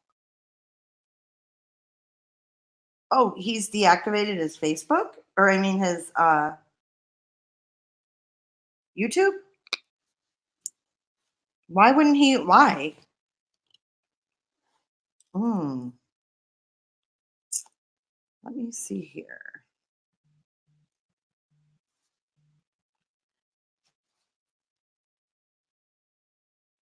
And I don't think that I've done anything wrong by playing his video. Jay, he would have never done this to you. I wouldn't do it to my worst enemy. He apologized. No, he didn't, TB. No, he fucking didn't apologize. He's still saying that John called him the F word, and that's why he's justified in what he said. John didn't call him anything.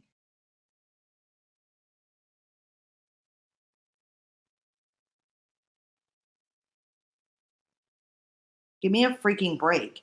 He never apologized. He told Barbie that I called her money Arab money. Let's get that Arab money. No, I did not. He's lying. He called the cops on Mandy. He's lying about it. I will keep it up, Cat K. I'm not deleting anything. That was just a bunch of fucking lies.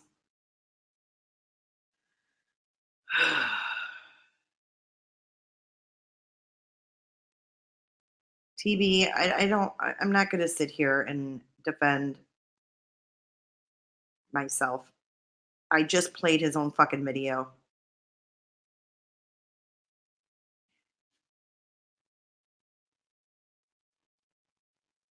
You can replay it, figure skating.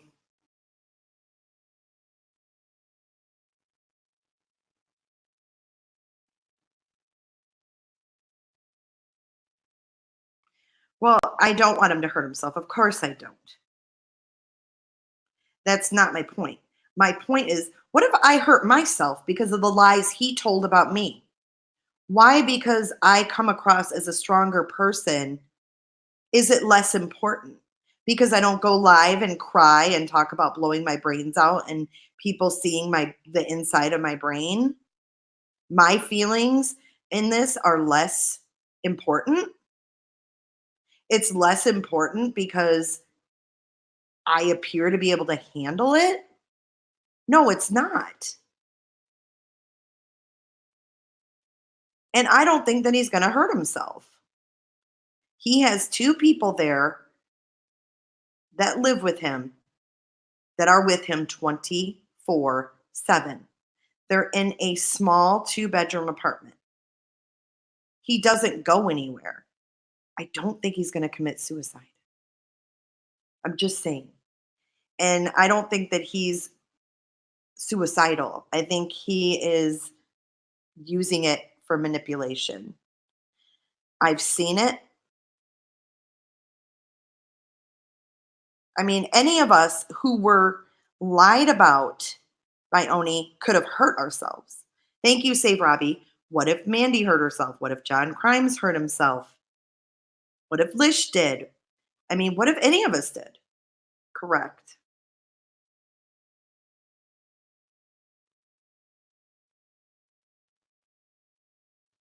He is not the only one that's capable of hurting himself.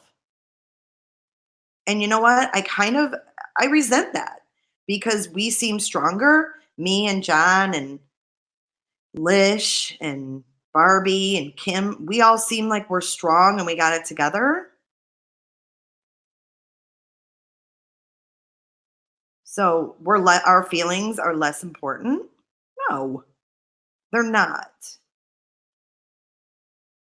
Right, the glarer, and someone who is truly suicidal would not do that. Most people who are suicidal don't tell anyone. And Soldier, you're right. There's no proof that John called Oney the F word. They've never fought. Those two have never fought.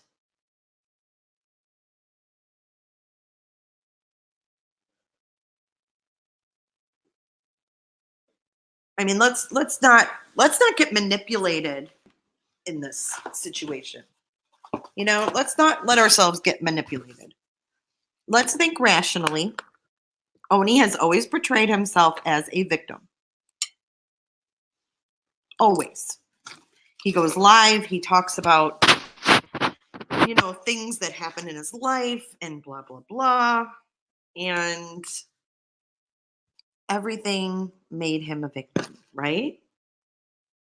Well, I want to tell you something, and I want to bring something to your guys' attention.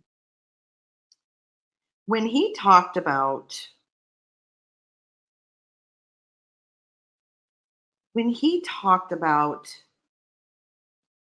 having cancer and the biopsy.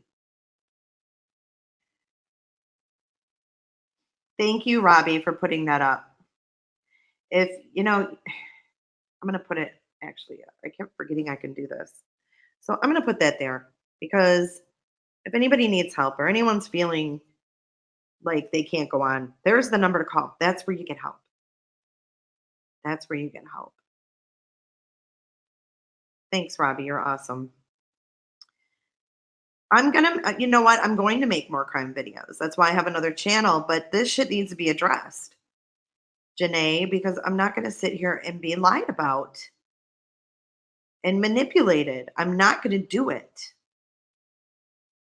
It's awful. And it's an awful feeling. What happened to me is behind the scenes. Yes, it is. But you know what? It's come out into the open. So I want to bring something to your attention about the cancer. So supposedly he had these spots on his face. Remember that he said he was trying to get rid of? Sure, spit venom. It's 867-5309. That's the good phone sex number. Hi, Jason. Okay, so he said these spots on his face that he had shown you guys he was trying to get rid of, right? With the dirt, with the fucking what do you call it? Dander shampoo or whatever the hell he was using. Well, he said the dermatologist scraped those dark spots or dark patches. Yes, as for Jenny. Remember when he told everyone that those things on his face were from burn marks from his dad? Do you guys remember that? I mean, I'm not bashing. I'm just saying there's a lot of lies being said here. And I want nothing more than for Oney to fucking come clean. Say what he has done. Say what he has lied about. I mean, yes, I have shit talked. Everybody has shit talked. That's not what I'm talking about here. I'm not talking about shit talking other people. I'm not talking about shit talking creators. I mean, these are some major lies. You know, saying that you were burned by cigarettes and then turning around and saying that you had to have those areas biopsied for cancer are two totally different things, and that's manipulation, dude.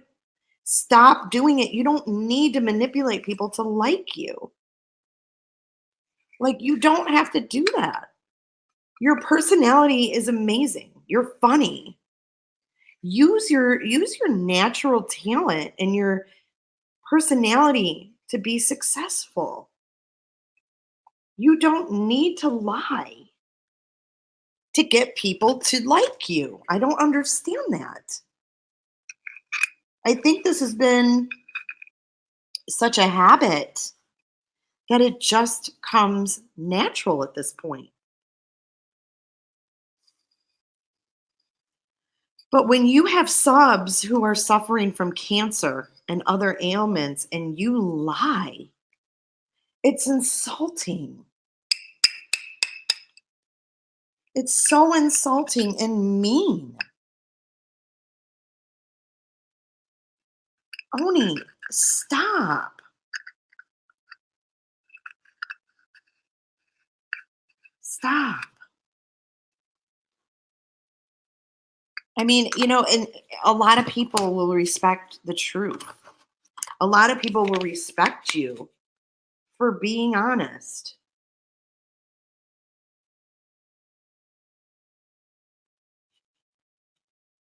You don't have to do this. And the video you made today didn't help you. Stop making videos. Stop making excuses.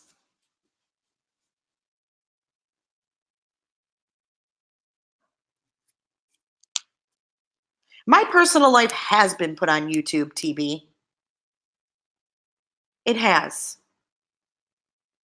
It absolutely has. And you know what? If he didn't want this outed, he shouldn't have lied about me. He fucking lied about me and made people hate me. Oh my God. You know what I'm saying? Wow, is my mic is my mic that good?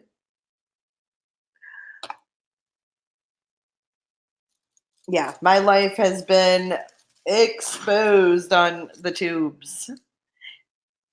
Everything about my divorce, boyfriend, everything. Down to my kids, their mental health. Let's see, what else? I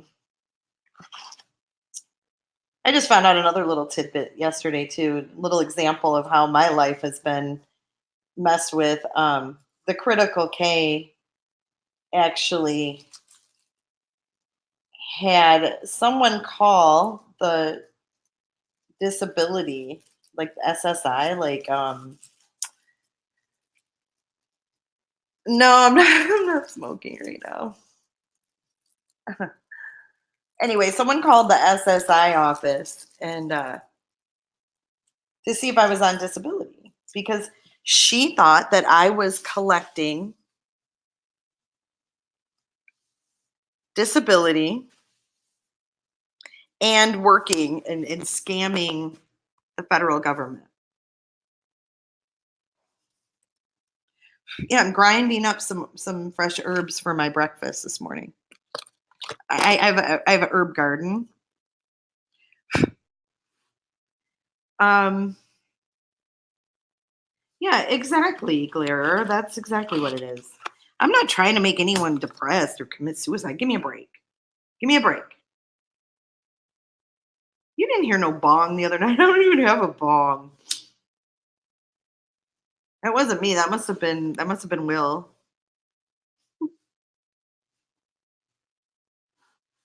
Yeah, TB, why don't you reach out to him and help him unless you are him or Aaron?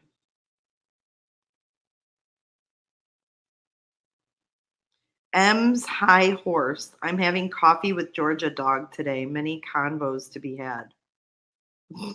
Okay, cool. Georgia Dog doesn't drink coffee, but okay, M's High Horse.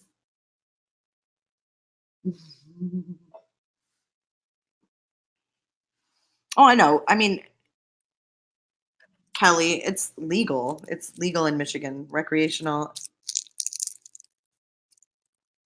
But maybe I do need to get a bong. You guys crack me up, man. I can't. He doesn't own a bong. I wish. I don't think he needs sympathy. I think he needs help. You have a herb basement? Sweet. He empathy and respect. No, he needs help. He needs someone to be honest with him. Oh my god, Casey, stop. He needs someone to be honest with him. And he needs intensive counseling. And I don't say that to be mean. I've thought that for a long time.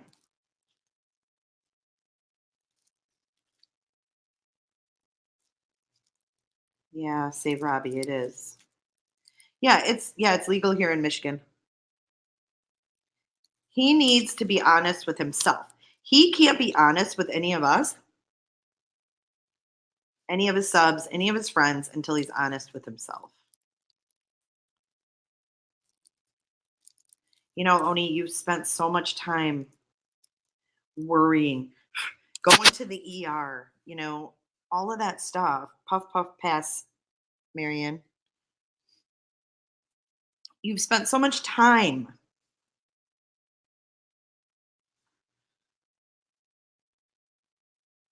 Get some help. Don't waste any more time. And that's I'm speaking from a place where I know more to Oni than this bullshit. Now, will I be friends with someone who would pull this bullshit? No, I'm not going to be friends. But I do know that there's more to him than this manipulation game. And he probably doesn't realize that he needs help. You're right. However, he has 2 people that live with him that can help him instead of enable him.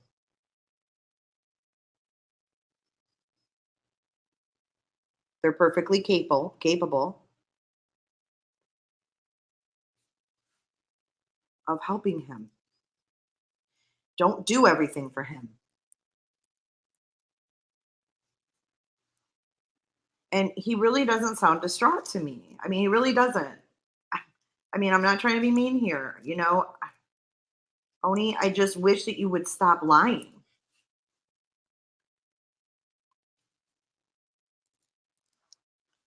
Oh my God. You guys are crazy. You have no idea.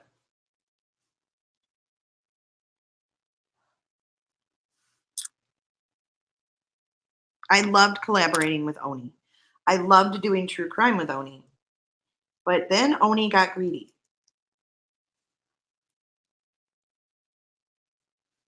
And he gave me a Dear John letter saying we would no longer be friends because I was all about the money.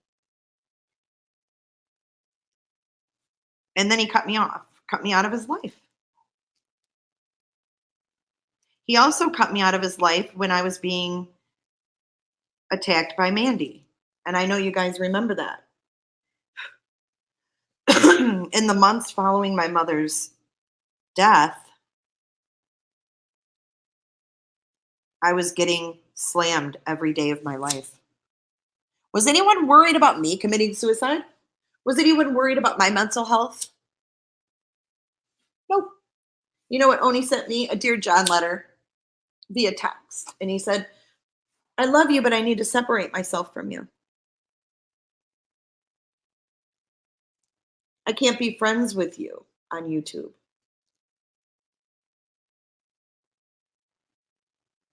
I hope you understand. I will always love you.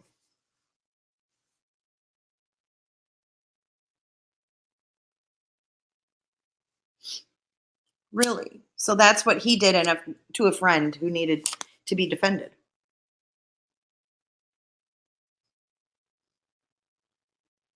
But then the next day he said, do you want to go live tonight? TBI, I know he does in his own dysfunctional way,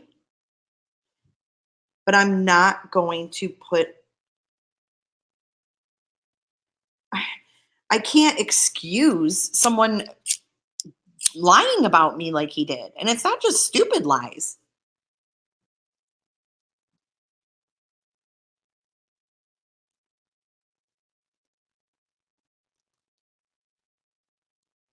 Oh my God. Wait, Robbie.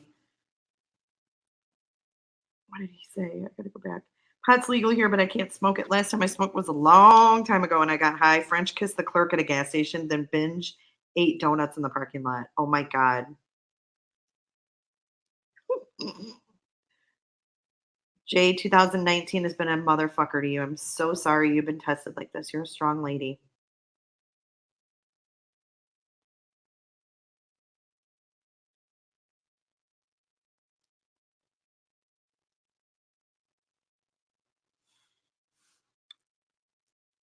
Yeah, I don't know. I see, and here I am because I cared about him so much. I'm still kind of making excuses. Like, yeah, he does care about me. But in all reality, does he? He was a good friend when we were friends. No, Janae, I haven't, and I don't plan on calling him. Because as you can hear, it's all excuses.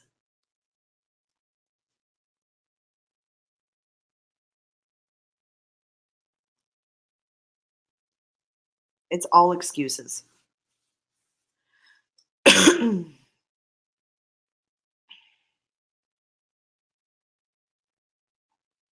of course, I don't want anyone to hurt themselves.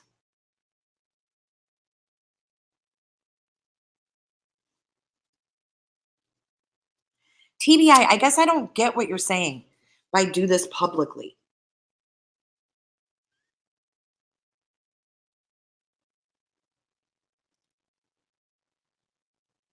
Because he cut me off while he was trying to defame my character. So it was all like this plot. It was all this plot.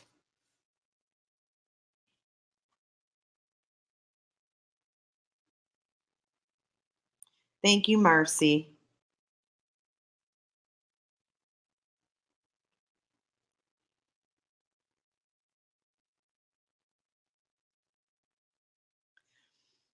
I don't feel I need to call him. Why would I call him?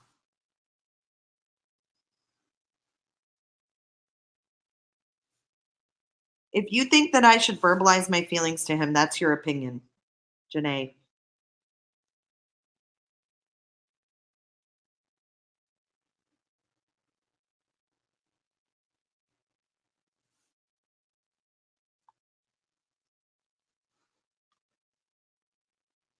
I came out with my truth because I didn't know he was doing this to me. I thought we had just parted ways and moved on.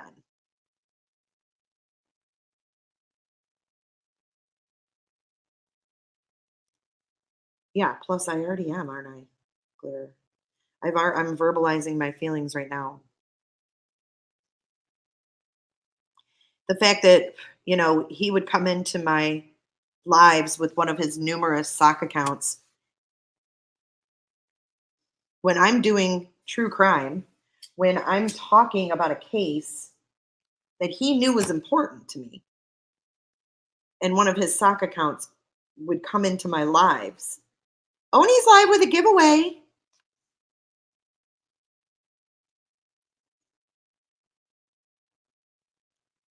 It's shitty. It's shitty to do that. We should never have been against each other like that. I thought our friendship was deeper than that.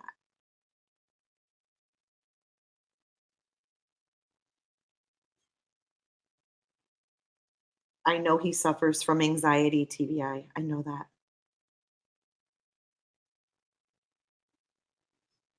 I say we do killer crimes. I say we talk about crazy Frazee today. There is some crazy shit that came out yesterday. I think we should go live on Jay is for Justice and talk about and get caught up on the Frazee case because I have not done that yet. I've been distracted by all this bullshit and I'm done being distracted by it. He needs to stop making videos, own up to what he's done, and move forward.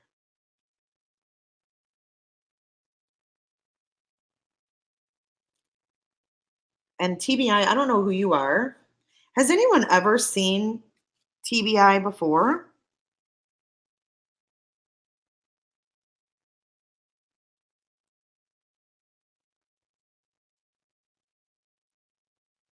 I would ask him too. Why do you go live every time I have an event? And I put my event on my Facebook page and I put my event on my community page. Why do you go live 5 minutes before me when we have the same subs? Like, why?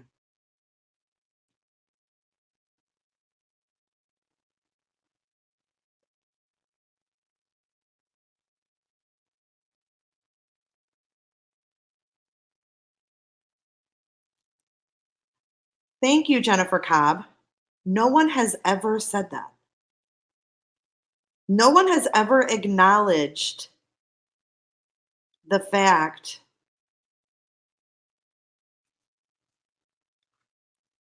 that I brought him over to YouTube. And,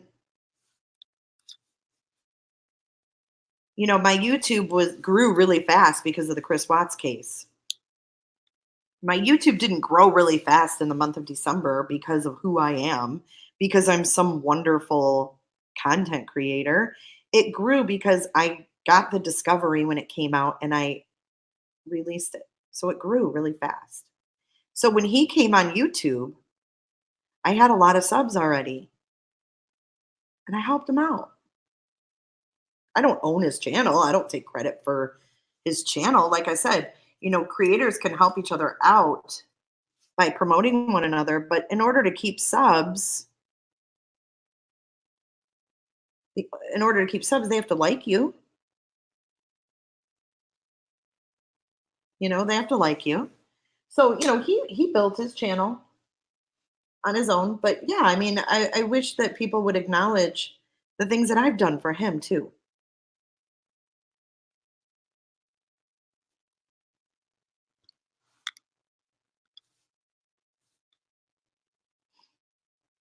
No, Molly Golightly did not grow my channel.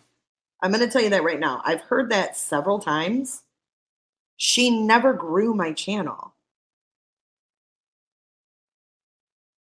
She never did that.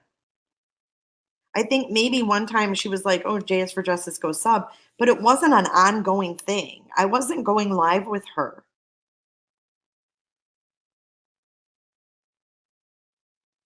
I am genuine, TBI. Dude, I'm the most genuine person you'll ever meet. I freaking am honest. I come on here and I'm just fucking honest.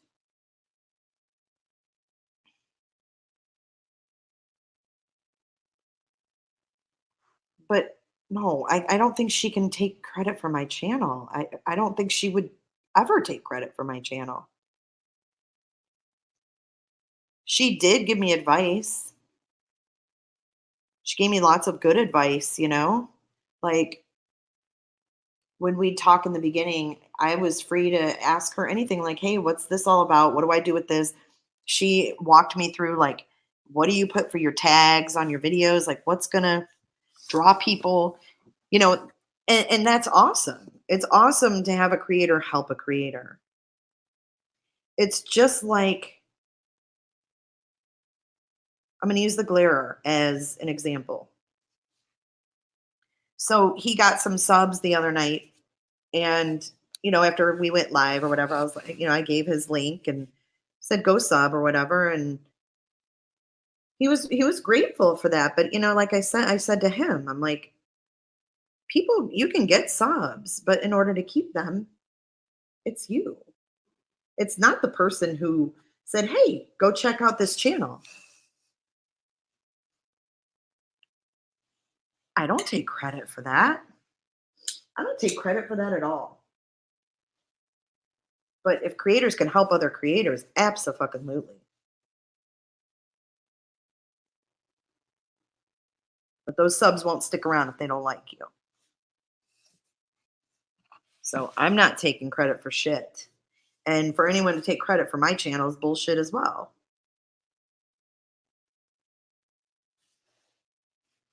You found me from Critical K. The only reason I know Oney is because of you. You went on with him on D Live. And I was the one that had the idea to go over to D Live too.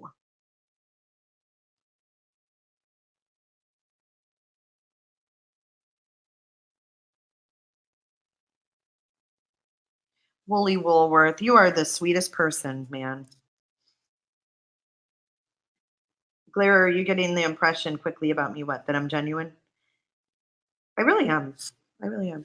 Oh, Save Robbie. He's going to pop over to a Bible study. Good night, Save Robbie. Oh, TBI. Here we go.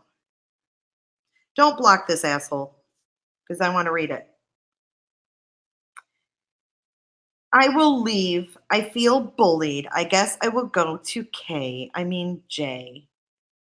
Is cheating on one's spouse honest? Well, Oney, I did hear too that you told your little group of friends that I cheat on my husband.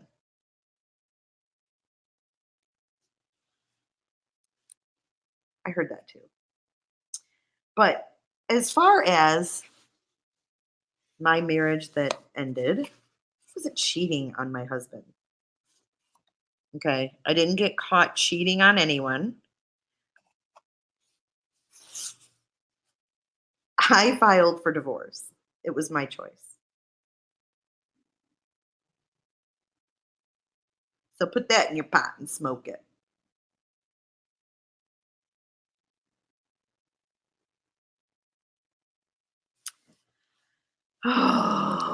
But someone who just keeps deleting their channel, coming back, deleting their channel, coming back. Drama. But I don't do drama. These dramatic exits. I love you all, but I just have to go because no one understands me and they just don't want to mean to me.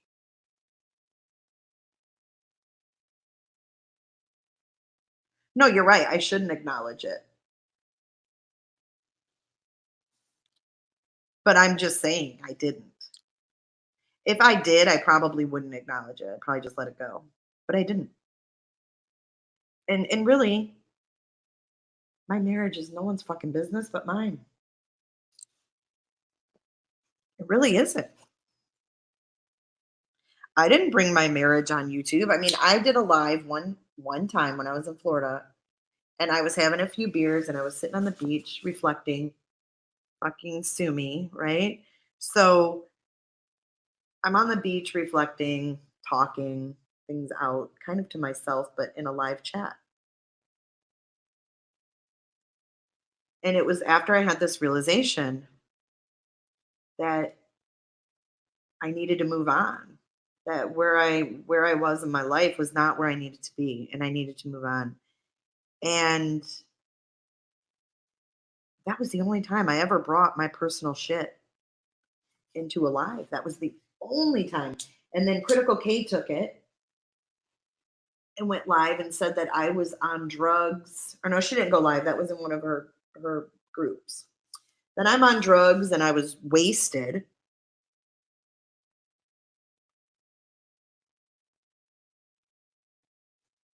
And that I was cheating on my husband and that my marriage was over and I was on the beach in Florida, just a mess. Having a midlife crisis or whatever she said.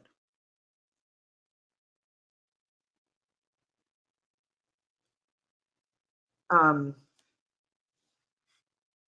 Divorces are hard enough to go through. Throwing judgment at it shows more on them than you, right? What's that saying?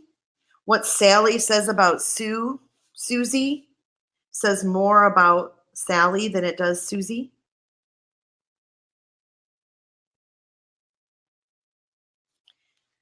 Yeah, TBI is trolling hard.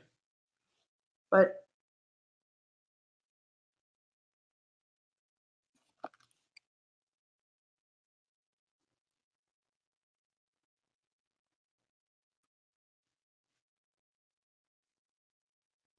I can kiss whoever I want. You're right, Karina. You're right. Let's see. It's your life, no judgments about it. I appreciate you're genuine. Jay, can I ask you if you feel like all this commotion has hurt you? Hurt me? What do you mean by hurt me? This commotion has irritated me. It's distracted me.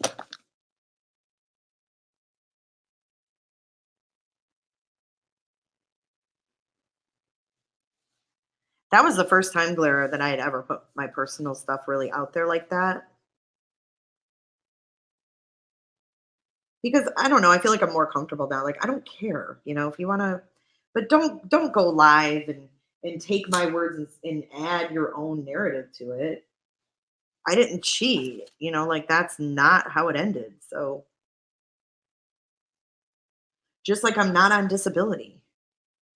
It's just so stupid. These people get bits and pieces of information and then they finish the story themselves. The truth of the matter is, I think where Kay got disability from is when my mother passed away, I took short term disability from work. The short term disability that you pay for out of your paycheck, and they give you like 70% of your pay. I took a short term disability because I was grieving my mom. My mom. Let that sink in.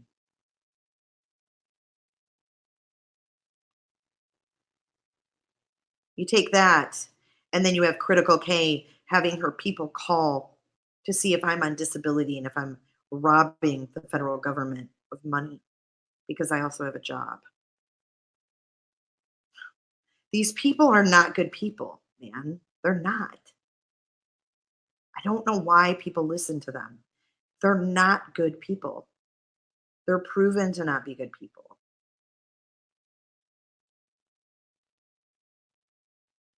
But then you have people that worship them and hold on to every word they say. I don't get it. But I want 2020 to be a good year. Yes. Love and joy in 2020. What are you rolling your eyes at, Blair? Are you rolling your eyes because of what I said? Or because the TBI didn't mean to offend me? Because that's all they did was come in here to offend me. TBI, if you are, if you're that convinced about Oney and you feel that way, I feel like you're a good one to reach out.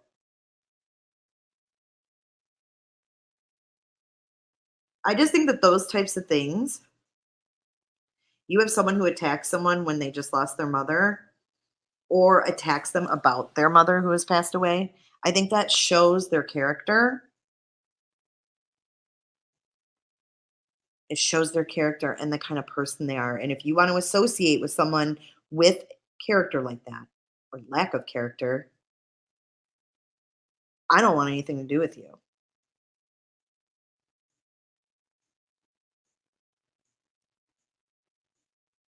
Thanks, my hate for today.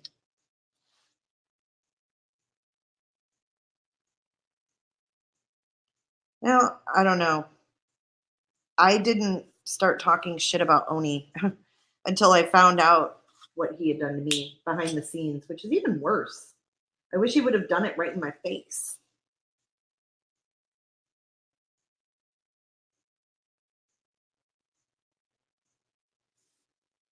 Daytime games. What's up, BSJ?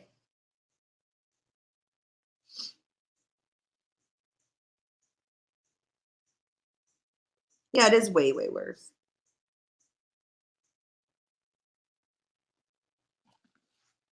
All of it's bad. Everything I have, and I've had a fucked up time. And I don't think people understand that the two people on YouTube that I'm now not friends with were real life friends. Like, not just a name or a voice over the phone or anything like that.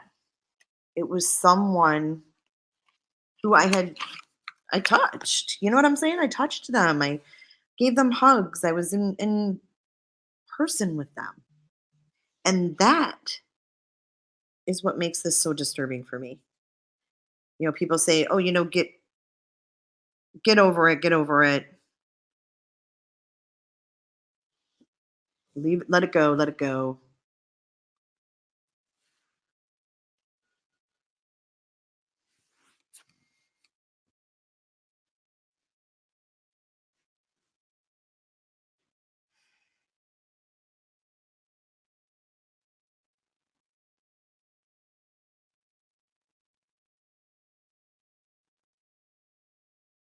It was never about you, Jay. Only cut you loose because you didn't offer him the cash flow he found elsewhere, and your knowledge of him threatened exactly that. I would think like he would. Sorry.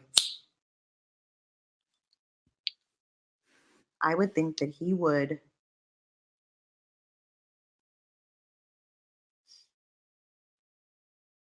keep me close if he was worried about my knowledge.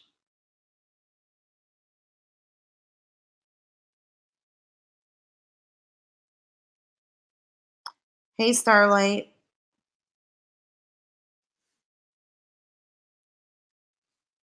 Yeah, I know. I get it. I get it. And I do plan on moving forward from it. But it's like I woke up and he was live and I turned it on and I'm like, are you fucking kidding me?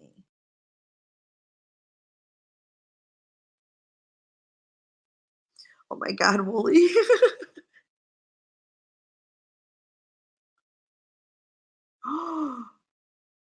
Hello, Starlight. I checked my Instagram and guess what was in my DMs? M's sending me a screenshot of Georgia dog's info. Marianne, can you send that to me? What the fuck is her problem? She's doxing Georgia dog? Marie, um, Jay, can I ask you what Jules is like with you now? I know it's off topic, but I am appalled at how many people have betrayed you this year. Got your back, girl. Thank you, Marie. I don't know what she's like with me now. Probably the same. She's probably calling me a bitch, a fraud, whatever, an asshole, whatever it was she was screaming on that live. These people are lunatics. I don't get it. I don't get it. But I have no idea what she's like with me now. But I've always been respectful to her. I don't want to have anything to do with her. I don't.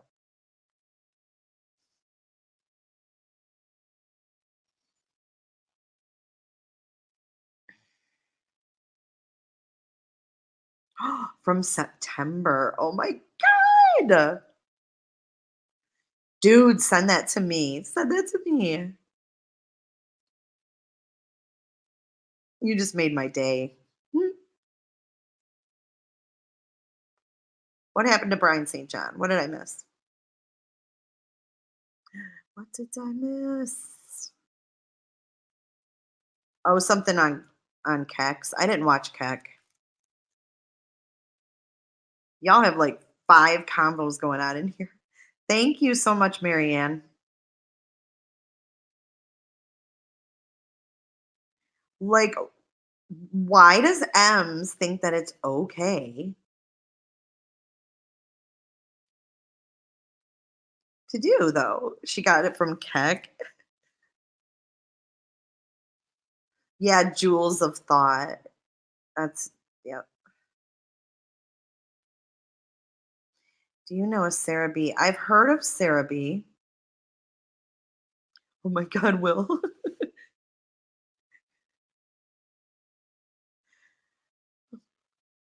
Sarah B sounds familiar. Who is Sarah B?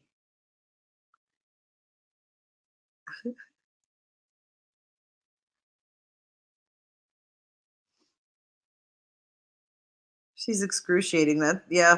Kay's worse though. I think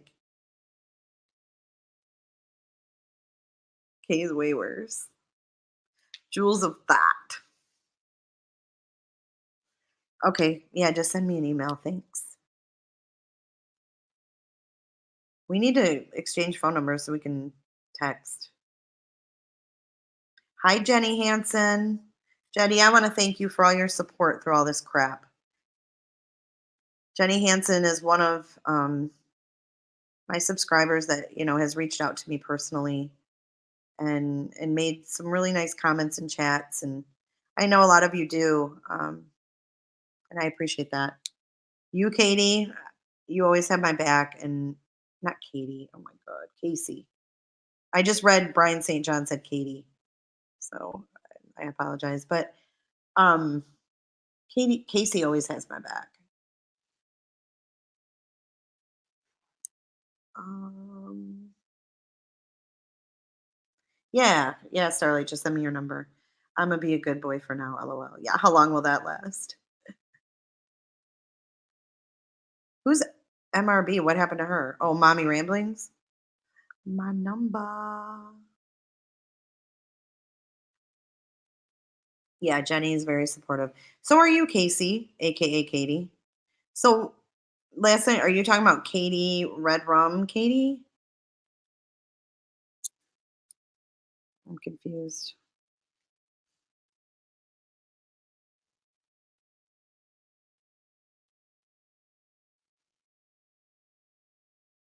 Now, who in the hell is MFW? See, this is how much I follow drama. Who's MFW?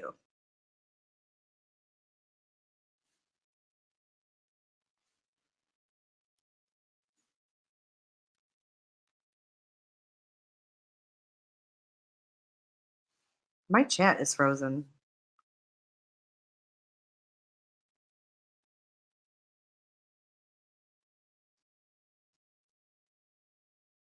Hi, Remy.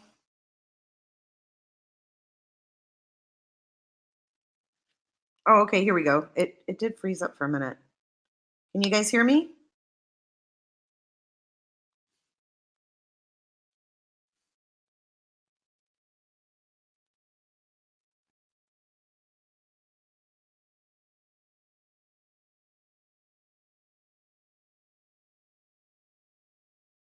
I'm so confused right now. Okay. Jay, do you think Oney was paid off by Molly Golightly? I don't know. What kind of question is that? How would I know that? That's kind of a funny theory.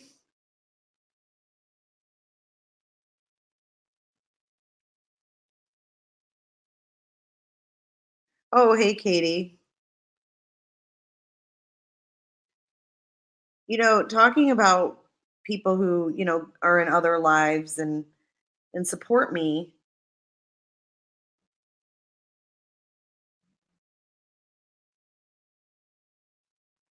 There's ones who don't necessarily. And I don't know. I'm torn on that one. Aw, thanks, my hate for today. Gave me the freebie super chat. I gave my freebie super chat to Chaz the other day when he went live. He's like, no super chats. I'm like, relax. It was my freebie. Keck was saying that Molly paid him off. Well, there you go. Take your source into consideration.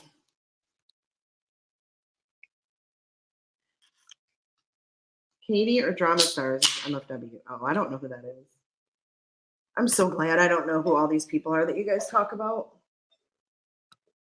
I don't even want to know. It's too much.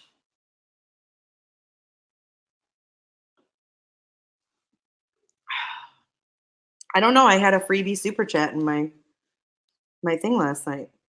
Or 2 nights ago. Thank you. Okay, Crystal, I'll be looking for your email.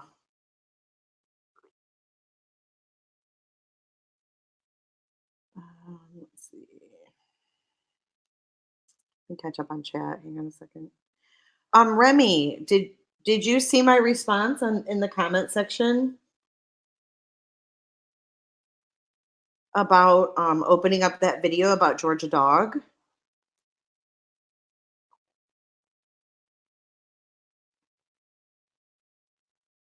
Oh my god, my texts are blowing up. My email's blowing up.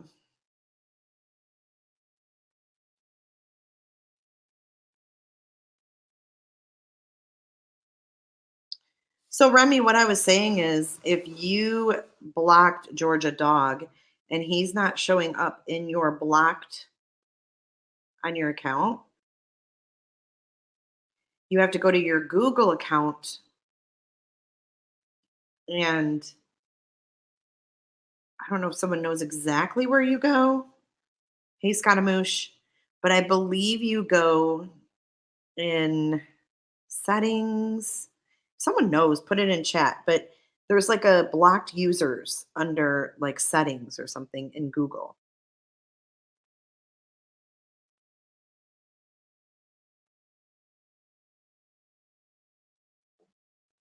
Molly said she gave $350 to Oney for groceries. I don't know, figure skating coach, but it needs to stop. And that's why I'm asking Remy to just open up and make her live public so everybody can see for themselves what was said in the chat, what made M's freak out, and be done with it.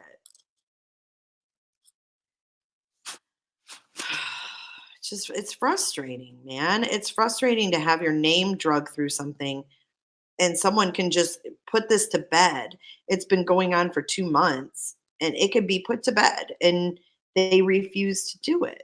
It's like I asked Remy, I asked you a long time ago. When it first happened, I'm like, dude, just make the video public and then everyone can see what he said and make their own judgment. Why not do that?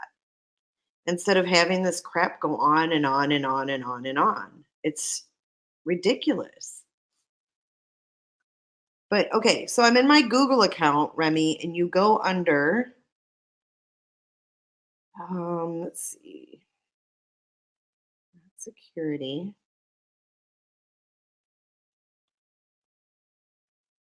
Let me see.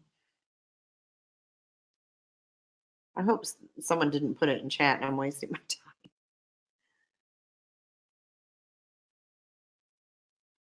God, I just did it the other day. I had 2 people blocked under there and I was like, how'd that happen? Mm,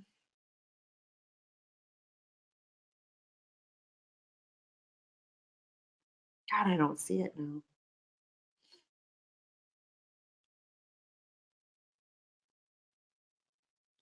Yeah, you go into you can go into Gmail or you can go to YouTube and you can go you have to manage your Google account is what you need to go to.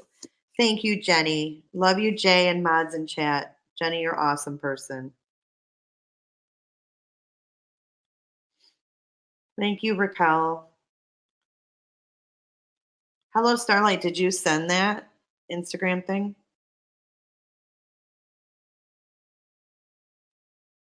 Crystal. Blair, I'm really liking you and your listeners, Jay. I'm going to get some more sleep because I have to work out before my shift, but I'll text you later. Bye, everyone. Bye, Glairer. Have a good sleep.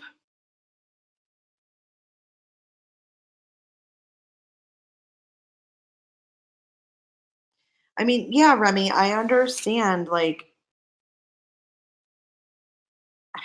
I understand that you can tell me what it says, or, you have people blocked, but I asked you right off the bat and you were like, no, like you just straight up refused. I think you have to do it. I don't know. I always do it on my laptop and I would suggest doing it on the laptop. Oh, your hate for today. Is that where she looked up his daughter? So Ems was really worried about being doxxed and people doing this to her, but she went and looked up Georgia Dog's daughter.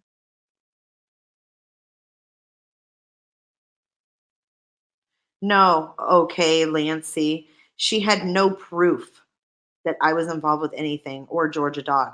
And I want that video to be seen so people can see that Georgia Dog didn't do anything wrong. I mean, if you are going to accuse someone of shit like that, you got to freaking let people see everything. You can't just show and say what you want to.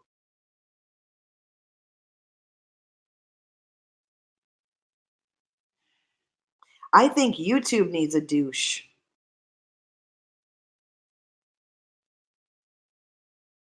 I think YouTube needs a big, huge douche.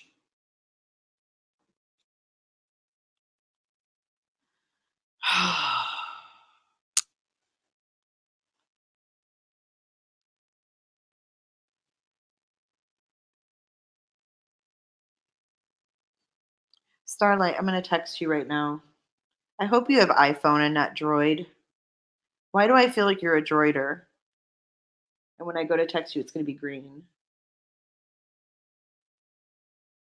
I just texted you. Yay, you're an iPhone user. Oh, that's my girl. That's my girl. Let's see.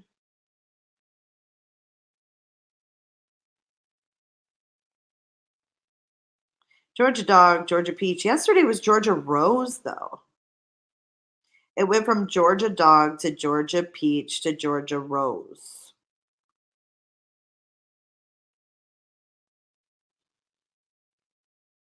Yeah, fuck a droid. I hate droids.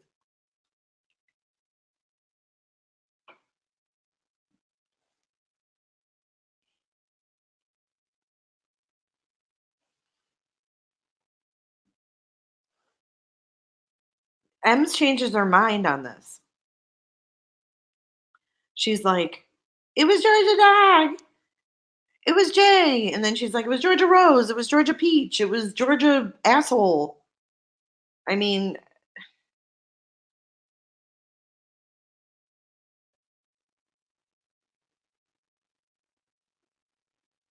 Gin Fizz. What do you mean you wouldn't be texting? Who, me and Marianne?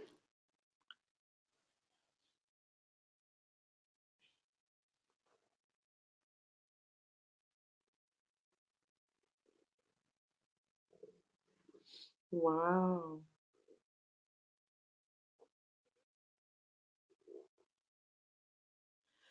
I wonder who ran these things on me and my family. Starlight.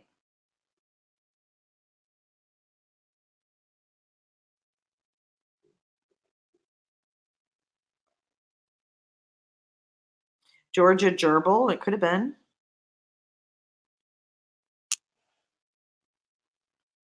Oh, God.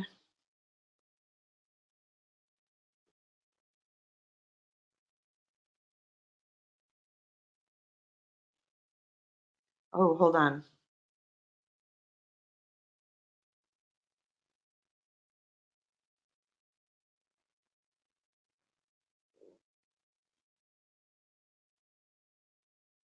Okay.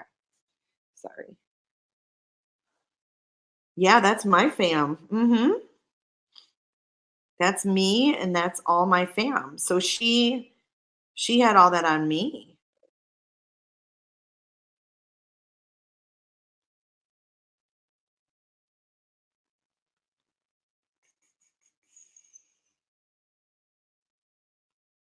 Yes, it does make you less cool, Casey.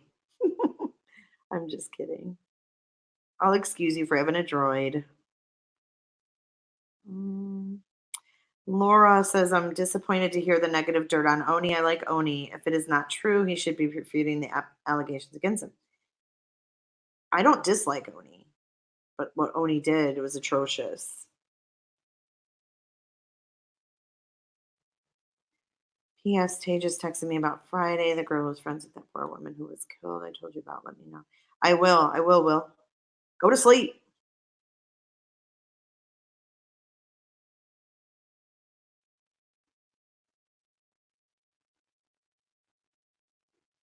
I mean,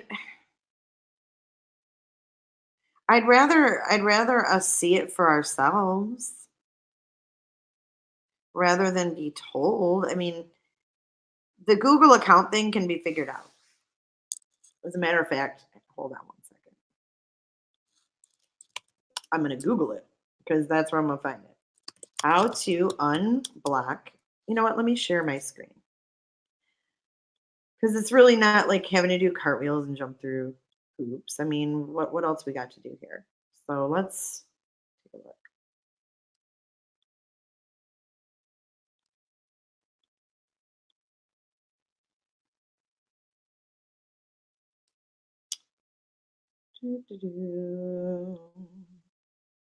Oh, there's M's. Ask me anything. What do you mean, ask you anything?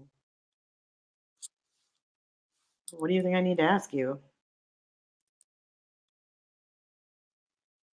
Can y'all even see my Google screen or no?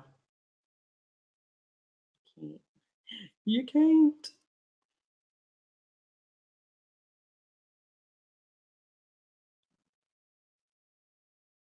All right, hold on. I'm still learning StreamYard, y'all.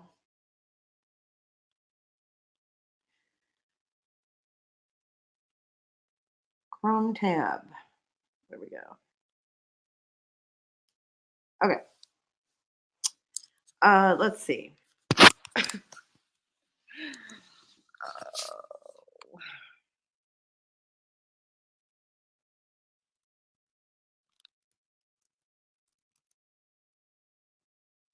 How to unblock users in Google account.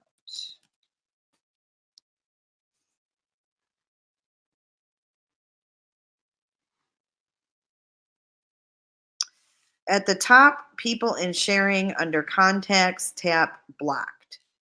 You'll see a list of accounts you've blocked across Google products. To unblock someone next to that person's name, select remove. That's pretty easy. So under you go to people and sharing, then you go to contacts, and then you tap blocked. So let me try it in my Google account.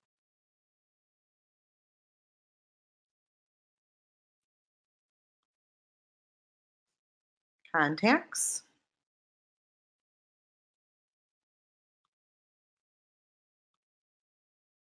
And then what? Let's see what they're talking about. See, I made it sound like it was all easy. I found it just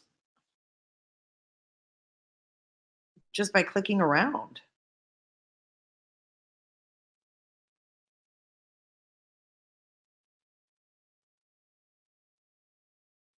It's so weird.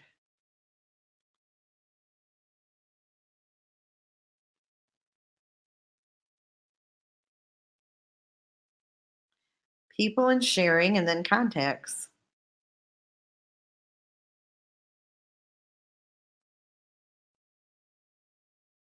Hell, I don't know. All right, let me. No, you have to do it on a browser.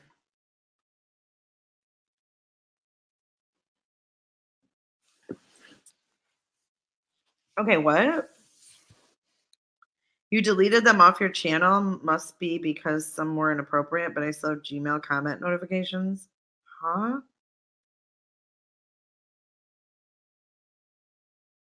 Wait, what? Let me go back. I'm confused.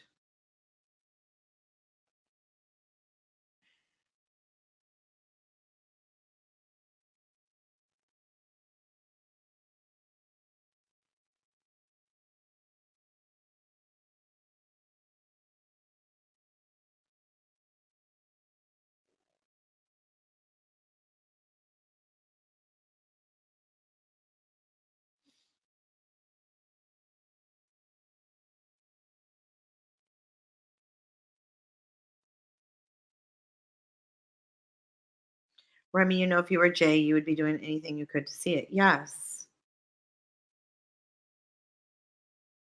I just took screenshots of my Instagram. It wasn't of Georgia dog. It showed you, not him.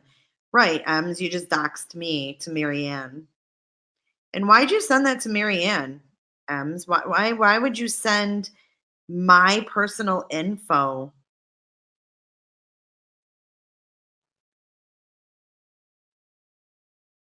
to her? I checked my Gmail for the other Georgia person, and a shit ton of old comments popped up from Georgia dog to me. Would you like them too? Oh, sure. Send me whatever you got. I mean, why wouldn't you? Yeah, good question, Casey. When were these comments from?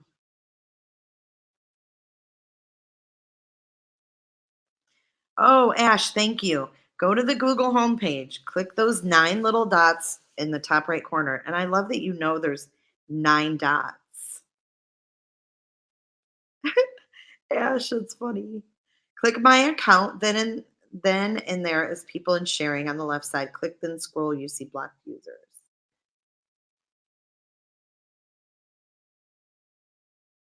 Oh my God, Starlight, thank you for sending me all of that.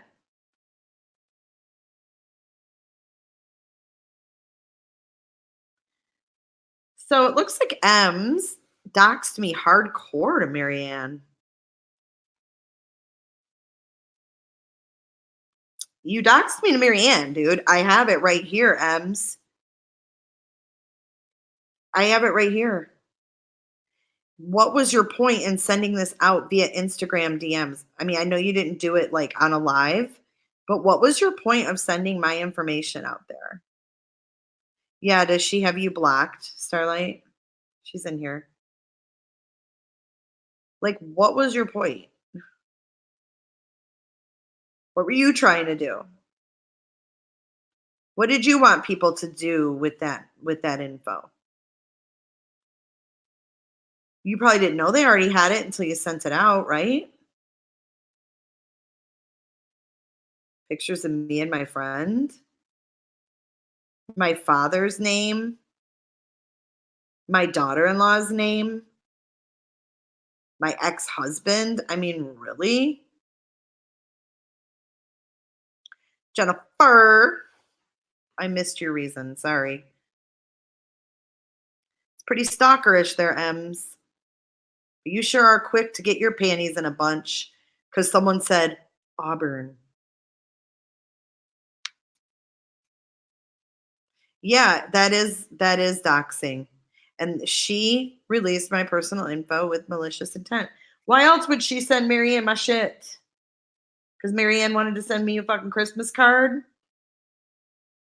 Marianne wanted my address to send me a Christmas card and all my family members. Give me a fucking break.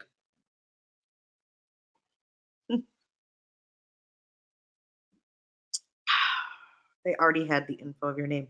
That's why you did it? Because they already had it? You were just proving that you could get it? Okay. You make no sense, Ems. They started when I first started my channel and went through July. Sweet, send me those. You have my email. You have my email. Please send me whatever you have. Jay, she was told he was 15 minutes from her house. Told by who?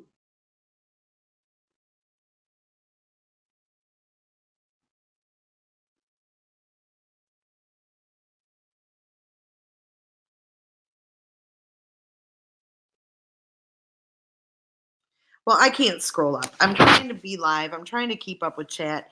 I can't be scrolling up. So give me your reason again, Ems. Here, how about I just dox myself with M's shit. Here we go. I'm not making M's the villain. She just keeps fucking talking in circles.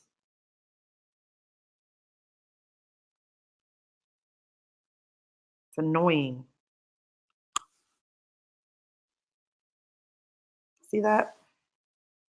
This is M's doxing me. See that? Nice, M's. Here's another one she sent. Pictures, me and my friends. Yep. So you know what, M's? You're a fucking hypocrite. You threw me to the wolves in a live. And look at what the hell you do. The joke. Dude, why are all you people so fucking fake? And Ems, I'm not going to lie. I didn't know who the hell you were before the Georgia Dog live. I didn't know who the hell you were. You think you're, oh, everyone's like, how did you not know? Really? Really? I didn't know who you were, okay? But when I went to your channel, and I'm not saying this to be a bitch, I'm being honest. When I went to your channel and I saw your picture, I knew you were fake. Ems, it don't matter where the fuck you got the information from. You sent it out. You can Google whoever you want. But now you start to send shit out about me? And then I didn't even do anything to you. And you never even apologized. You never apologized. Yet you were sharing my personal information. You didn't even feel bad about that. You didn't feel bad that, oh my God, this girl really didn't do anything to me. And I made a live about her, and she's a creator on YouTube. And I might have made people believe that she's something she's not, or she did something she didn't. You never felt bad about that?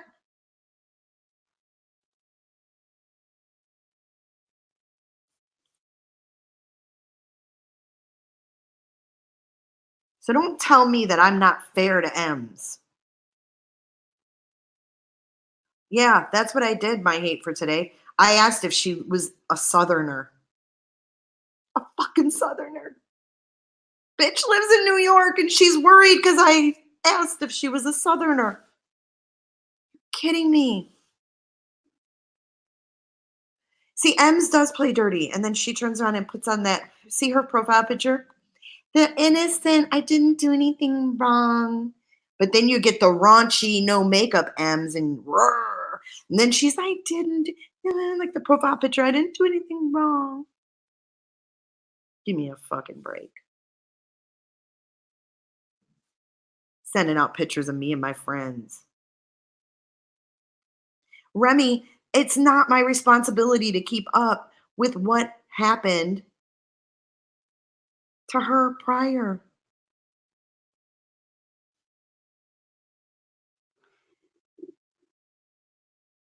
Multiple creators contacted me and said you were asking Red Lips. I Googled you to see where you and him were at.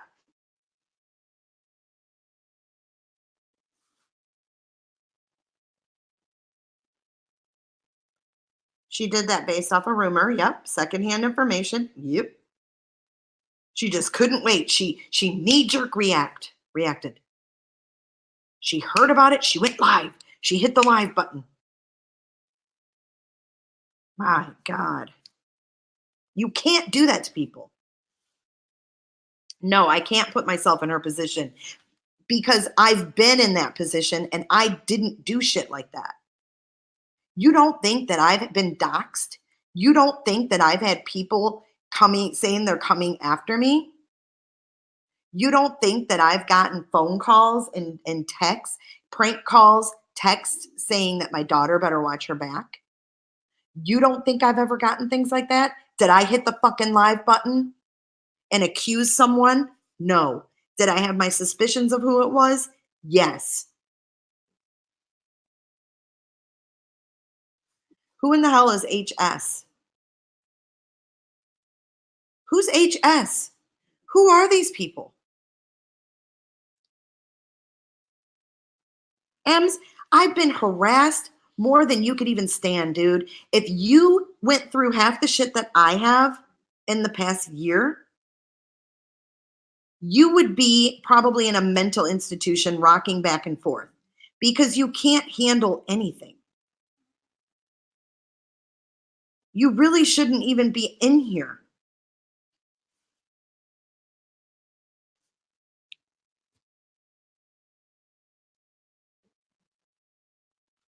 Yeah, you have no idea what I've been through.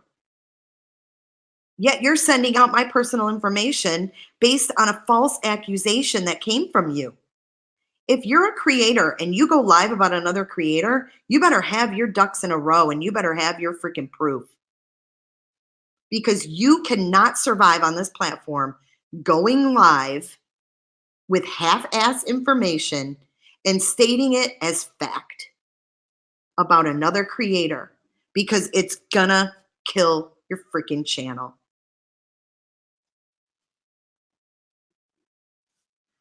I asked you, please, Ems, email me what you have. She never did. She wouldn't. I just keep finding out more and more.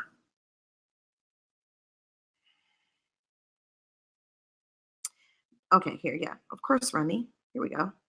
You were told to come in here and wait, let's address this first. I was told to come in here and settle the facts. By who? Who told you to come in here? And why do you listen to other people? Why are you such a follower, Ems? Who told you to come in here and settle the facts? And what are the facts? The facts are that I just got all these screenshots that you doxed me. And you admitted to doxing Georgia Dog's daughter, his teenage daughter. Remy, can I ask why you sat on the Oney cop call info? Was it because you and Mandy, who I don't even like, were feuding? I'm just curious. It was a combination of things, Remy. I had just buried my mom is number one. I didn't really give a fuck about anything else at that time. And anybody who's lost someone can probably understand that. Secondly, yeah, I really didn't care about Mandy. You're right. That's exactly why. And I've said this, like Casey said, 5 million times. Ems, if you, oh my God, you said you found him through his daughter.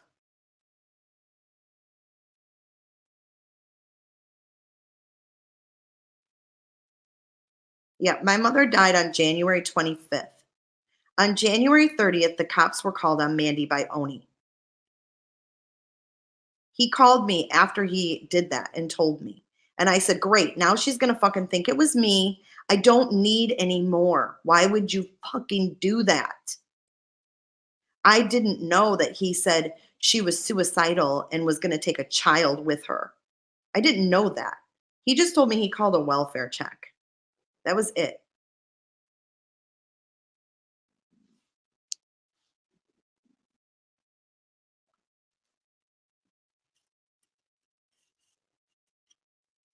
And you know what? If you think it's wrong that I was grieving and not focused on fucking YouTube drama, then that's your opinion and you can leave my chat. Because anyone who has a heart could understand that.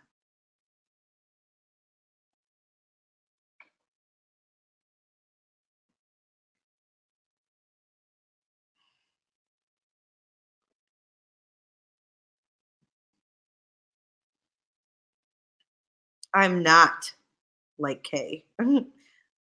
Okalancy or whatever your name is. I'm not like Kay. And yes, I'm pissed at Ems because this has been going on for 2 months.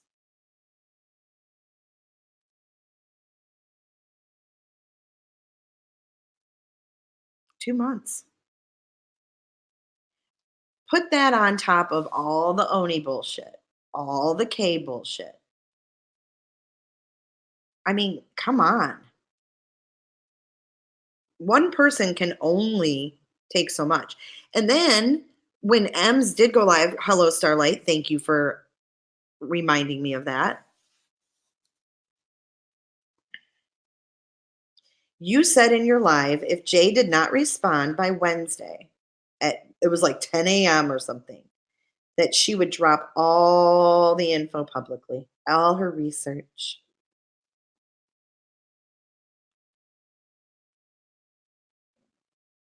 So what was I supposed to do? I needed to know what the fuck was going on. So I emailed her and asked her what she was talking about. She would not send me the damn proof. Ridiculous. All right, enough about that. Thanks, Jen Lilly. She does deflect. She talks in circles, circles, circles. Same shit.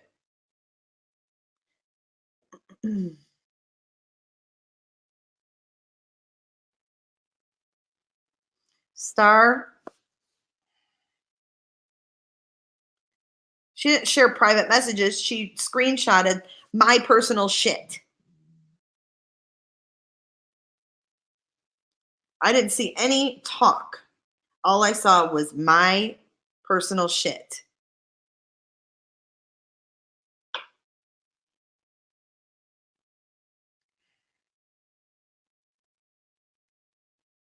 She had a lot of people convinced that your boyfriend was dangerous and it wasn't her place to tell that you had a boyfriend.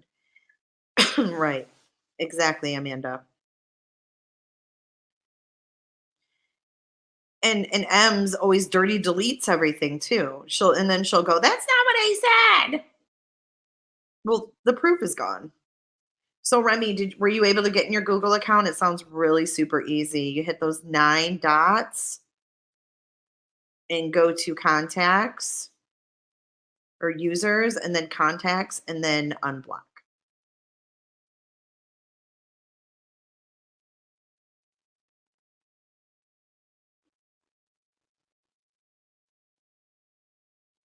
Wow, you guys are all arguing. Let's stop arguing. Giving me bad vibes. I do deserve to know, and I appreciate it, Marianne. I do. I've been waiting to see what she had all along. She says she has a lot. I asked her to send it to me. She wouldn't.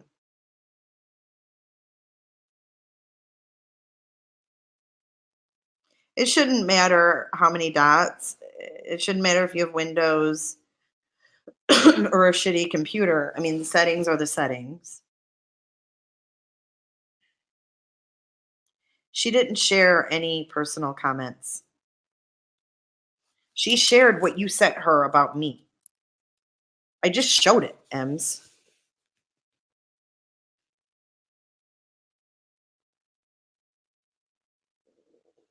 Do I need to show it again? I will. Ready?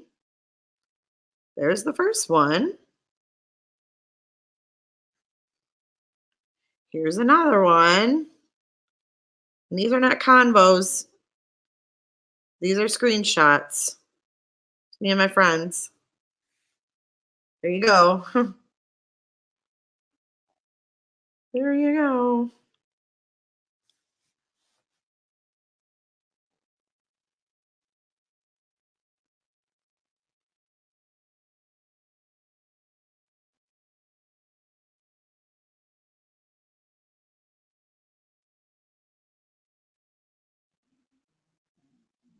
Why did she talk about Marissa?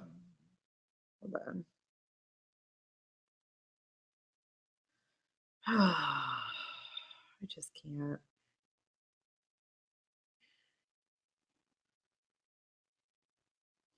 Jay has to distract the people that she didn't stand up when Oney used the racial slurs. She LOL'd at Arab Money and said, I like John, as Oney called him the N word.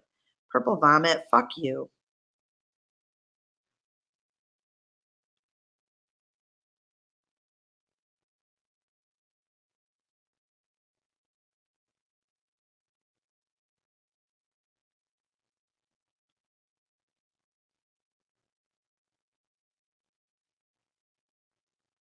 I'm actually going to pull that back up.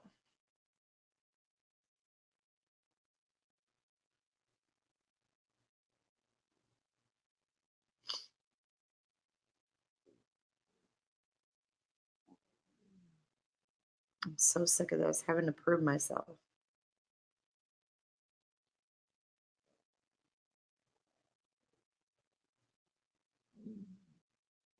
Can you guys hear my stomach?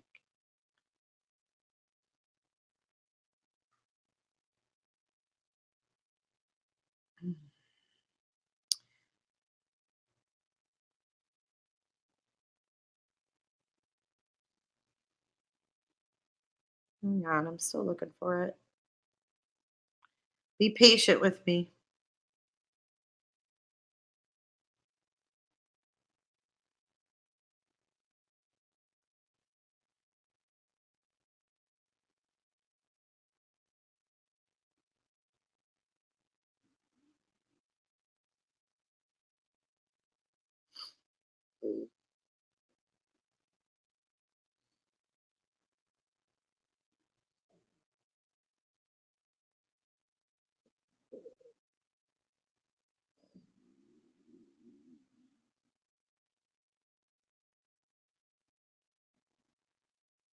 I'm still back in June. Sorry, guys. Be patient.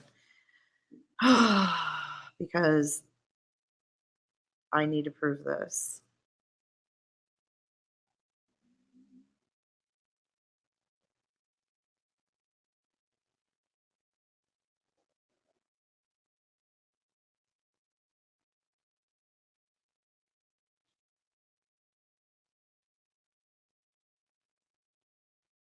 Oh, here's something cute.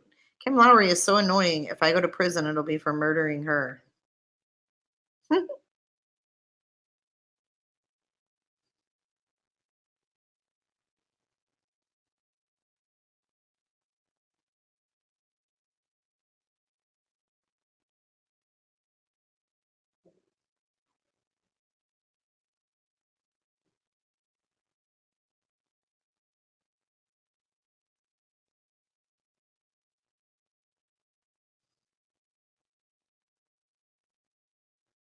Whatever. I can't find it right now. Fuck it. It's too much to scroll through.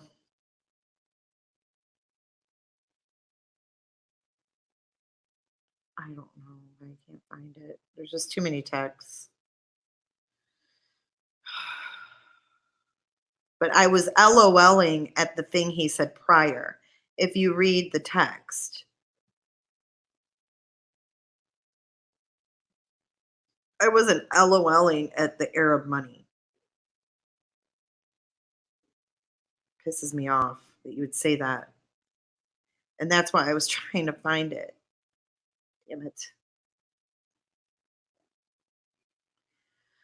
Oh, between M's and Oney and everything else, it's just this is just getting ridiculous.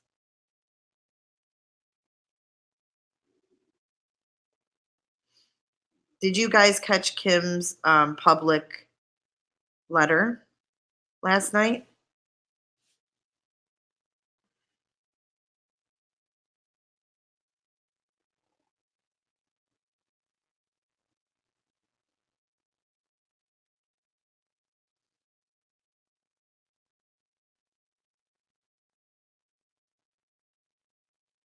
Okay, here, I got it.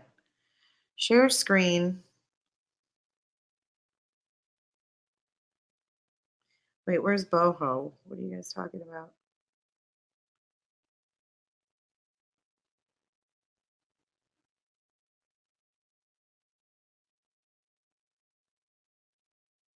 I'm so lost.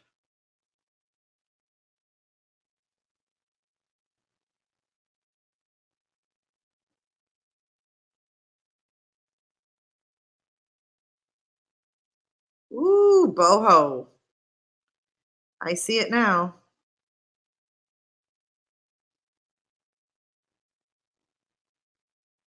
I think Boho Mom and M's need to go toe to toe.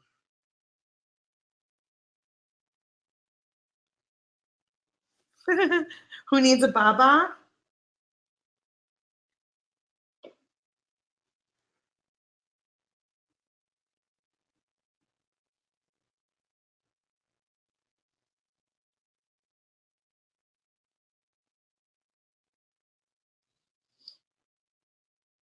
M's is going to circle jerk at 3 p.m. What?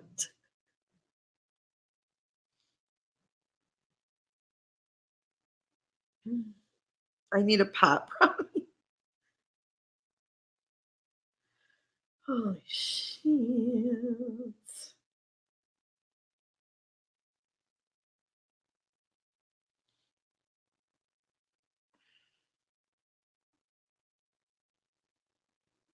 I wanted to play a little clip of Kim's letter when Oney talked about talking to their husbands. I thought that part was interesting when Kim read the texts. Either it was a text or an email or something like that. Let me see if I can find that clip. Lies with pictures or other evidence of this deception used in order to obtain those funds. You know what? It's not that long, so I'm just going to go ahead and play it if you guys haven't heard it. I would like to address Oney, Marissa, and the real science girl in order. But first, I would like to make it very clear that Barbie, Chaz, Lish, nor I had any knowledge of Oney calling the cops or being racist. We ourselves are disgusted and disappointed in those words and actions. Oney. I first met Oney when he brought his true crime channel to YouTube. I started to watch him then, but what really drew me to him was the fact that I have a gay son, and he stood up so beautifully for the rights of people, just like my son. I reached out to him, and he called me within minutes. We spoke that night for hours about gay rights issues and the horrible bullying that both he and my son have had to endure. I was in love with him from that very conversation. I spent hours on the phone with him, both privately and with the others in our circle. We laughed and cried and had every emotion in between, and those emotions were very real and raw. We all loved and adored Oney. I feel that he had genuine love for us too. But we had all began to see red flags and felt uncomfortable about certain layers that were being peeled away. We kept those feelings to ourselves, and only in the recent weeks did we begin comparing notes. We spent hours trying to figure it out because our love for him was so strong that we wanted to help him if we could. But it quickly became obvious to us that all of the issues that Oney was and still is dealing with were too extensive for us to try to fix. It broke all of our hearts, and there were many tears shed during those conversations. There were moments of denial and questioning of ourselves, but we began to see undeniable proof of lying and manipulation and pressure to obtain whatever he needed from each of us: money, attention, etc., etc. For the record, Barbie and I gave freely of our money and our hearts to Oney. We never held that over his head in any way or made him feel badly about it. But we began to feel manipulated and pressured into giving that money. We never wanted Oney to be called a scammer. Did we feel scammed? On a few occasions in which we caught him in blatant lies with pictures or other evidence of this deception used in order to obtain those funds? Yes, we did.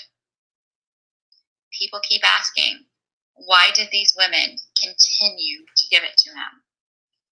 I can answer that question once and for all. This happened over a period of a year. There were months and months of a type of grooming and love bombing that made all of us feel rather responsible for him and his well-being. We take responsibility for not stopping sooner. I, personally, went so far that I found ways to give to him without telling my husband.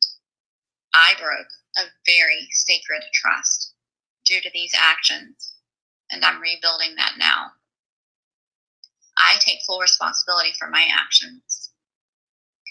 This issue of mistrust began to affect each of us in terrible ways, and there were far-reaching consequences to us all. A decision had to be made to walk away peacefully from Oney, with well wishes and absolutely no reason to hurt him. But as we each began to step away, we began to fear that peacefully walking away from an individual like Oney wasn't possible. We were scared, each for our own reasons. This all culminated to this place. I was suddenly admitted to the ICU for a pulmonary embolism. Chaz, Lish, and Barbie wanted desperately to protect me from the stress and drama that they all knew was coming. We have all seen this play out very publicly on YouTube. The bracelet seemed to be more important to the 3 individuals that were blocked than my health. My phone was getting blown up while I was in the ICU with YouTube drama. I could barely speak, and I was wheezing with each breath. It got so bad that my husband had to remove my phone so that I could rest. Am I responsible for even answering or getting involved? Absolutely. This was turning into a Marissa versus Laura issue on YouTube, and my friends were disturbed by that. Oney reached out to my husband, and my husband was absolutely mortified that he would send him a message regarding YouTube drama while his wife was lying in a hospital bed fighting for her life. I'm going to pull up that conversation now and read that to you, as I think it will give you all a much clearer view of what was going on while I was trying to recover in the hospital.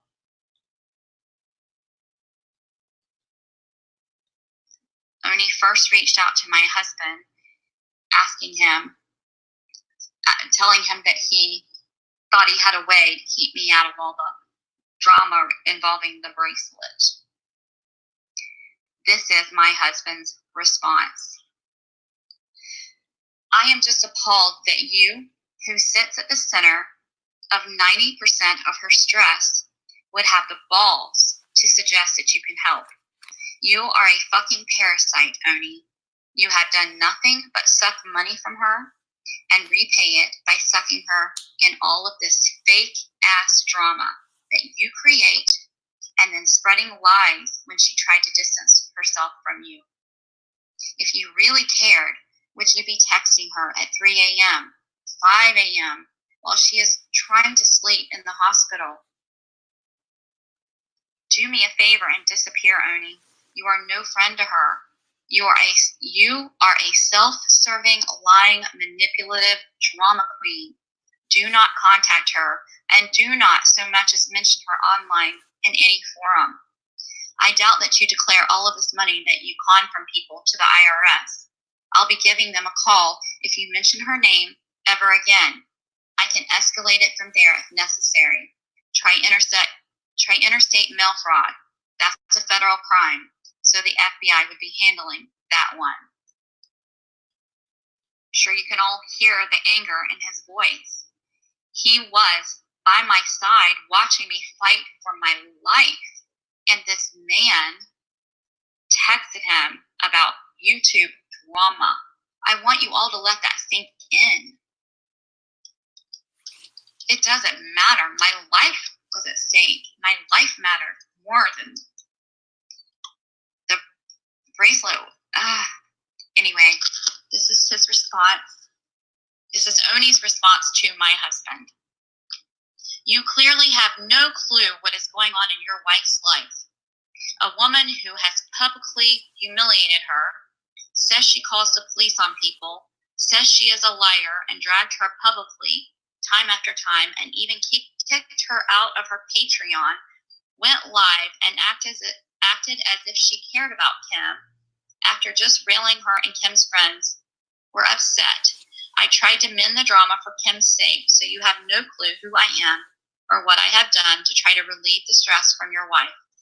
Furthermore, your wife has bought many items from me that I shipped to your home in Alaska that were my personal items. So to call me a parasite and lying and manipulative clarifies you don't know me at all. I gave her a $600 bag plus many other very expensive items that are worth more than anything she ever showed me support for.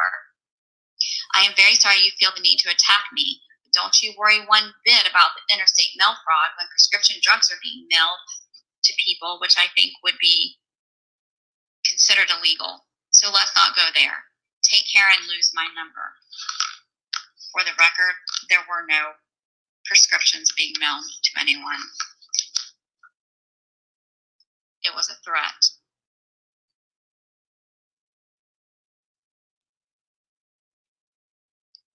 We each had our separate reasons for blocking, the three of them, Oney, Marissa, and the real science girl. But ultimately, my reason was that I needed desperately to focus on getting well. Oney has an extremely complicated life, and we were each brought into that life and ultimately to each other. And for that, we are all extremely grateful. These are real friendships, and we've met and spent a great deal of time together. We all realize that life is too precious to spend it all on YouTube and drama that has no place in our real lives. So in closing, on Oney, we were all saddened and heartbroken to learn of the deception and racism that has since been uncovered about him. We are like onions, and you begin to see the real picture as those layers are pulled further toward the core of that onion. None of us knew the depths of his character, but we, like all of you, are shocked and angered and outraged over those findings. Please understand, Our fears of not being able to walk away peacefully have been completely shown to be legitimate. We never planned to expose the layers that we were aware of because we collectively did not feel like any of those things put the public at risk. This was meant to be kept private. We all hope and pray that Oney gets the help that he needs. Marissa. Wow. Just wow.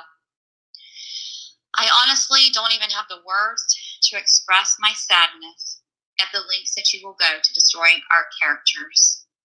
Just like Oney, we met Marissa on YouTube. We all gravitated to her for our own reasons. Yes, you are right about some things, Marissa. We had wonderful times together, both on the phone and in person. We loved her. I'm going to be very honest. Marissa never, ever asked us for money, and she was always extremely grateful and gracious to us. We never held that over her head. We gave from our hearts.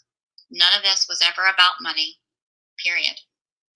Marissa was fun and entertaining and brought a lot of color to each of us, and we will remember those times fondly. I never wanted to make public anything that happened in Las Vegas, but Marissa has given me no choice but to tell the truth of what really happened there.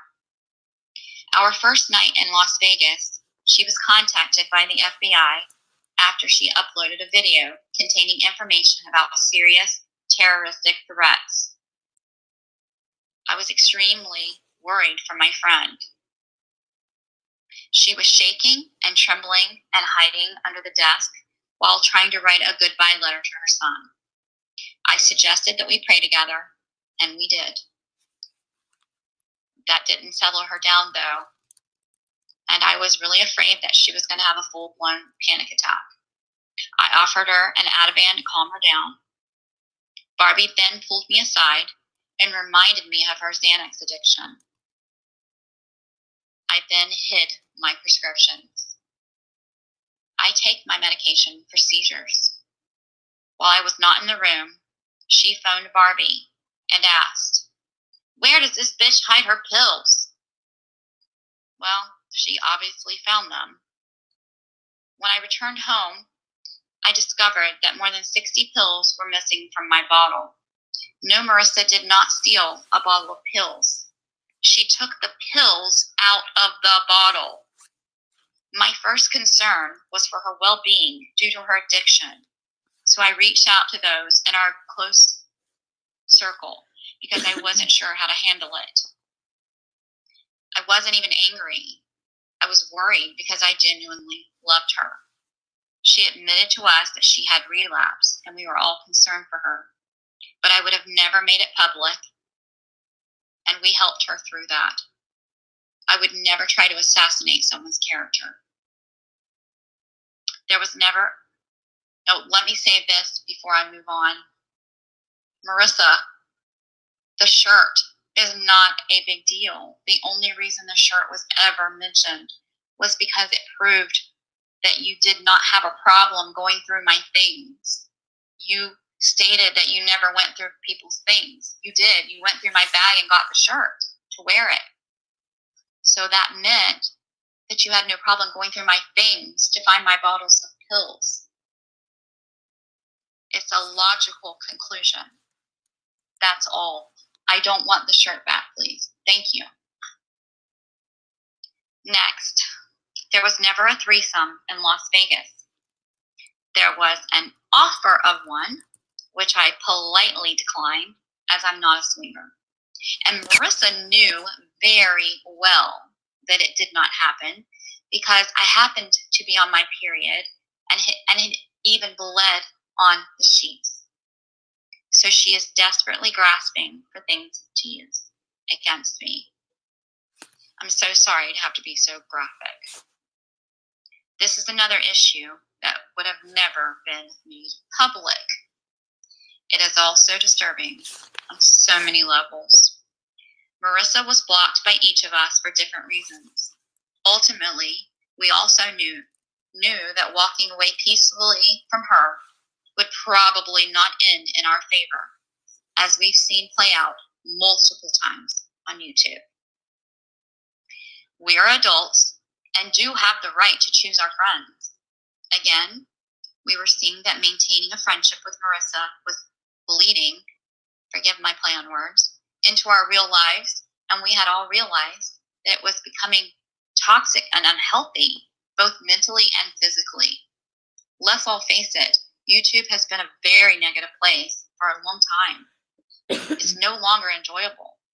Marissa, I loved you. Barbie loved you. Chaz loved you. Thank you for the joy that you brought to each of us during that time. We wish nothing but the best for you. The Real Science Girl. This one is especially difficult for me, as I think that I had the closest relationship with her. She was a wonderful friend, and I loved her. Barbie also loved her. She sent me flowers in the ICU, and they were gorgeous. She has never asked me for anything except friendship and loyalty, and she is a very loyal person. But while I was lying in a hospital bed in the ICU, she was calling me with YouTube drama. She went on her live and bashed Barbie about Laura, and I was not okay with either of those things. I did warn her to be careful of Oney. I did that because I loved her, and I knew that I had already made the decision to walk away. I wish she would have simply believed me. I have never lied to her, nor given her any reason to doubt my word. I saw him trying to pull her in more closely, and it concerned me after the things that I had learned and experienced myself. I simply didn't want her to get hurt. I never cared about whether Oney was a makeup artist or a hairstylist or any of the other things, and I see no possible way that I could have damaged his reputation when I really have no platform. None of us have platforms. Oney lost us, and it drove him to pull the Real Science Girl into this. It is tragic, really. I needed to heal, and my husband and I together decided to block anyone that had any intentions of bringing that drama. Everyone got blocked. It had to be done for my well-being. What really stinks is the live that was done originally. It obviously was determined by Oney, the Real Science Girl, and Marissa that I had to be the ringleader of the block. I was not. Each person made the choice for different reasons. But that night, I was mortified as I watched the characters of both myself and Barbie being assassinated. I couldn't believe that the friend that I had loved and tried to warn and help would allow such a thing to take place on her public platform. She knew very well of my character and that of Barbie, and while she is not responsible for the words of others, it was obvious that they had chosen a panel of anyone who had an axe to grind with me. It was truly heart-wrenching. What is sad is that I've never and will never do one thing to hurt any of those people. I never spoke of Jennifer Jones in our conversations to anyone. There is a story there, but I'm choosing to keep it private. I do not want to see anyone else get hurt. I'm disappointed and saddened, and despite all of those feelings, I feel badly for the Real Science Girl because I do feel that she was also a victim in all of this. In the end, regardless of whether Oney was a hairstylist or not, would have never changed my feelings for him. Do you honestly believe that a woman who would go behind her husband's back to give him money would have left him over him not being a hairstylist or a makeup artist? That's ridiculous. No, it would have never happened.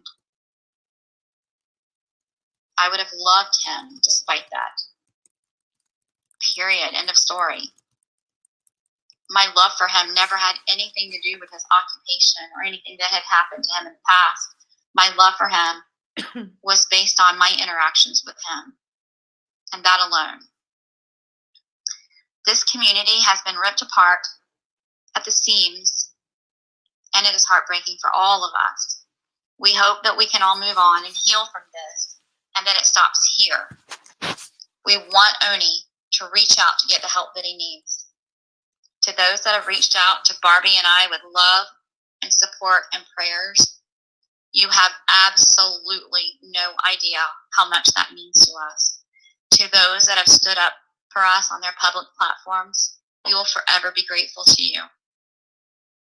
All of us have tried to be a kind presence on this platform.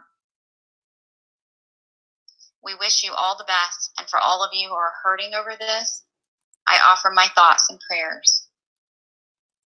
In final closure of this chapter of my life, not only have I received my voice back after being ill physically, I've received it in many other ways as well, and I'm grateful for that.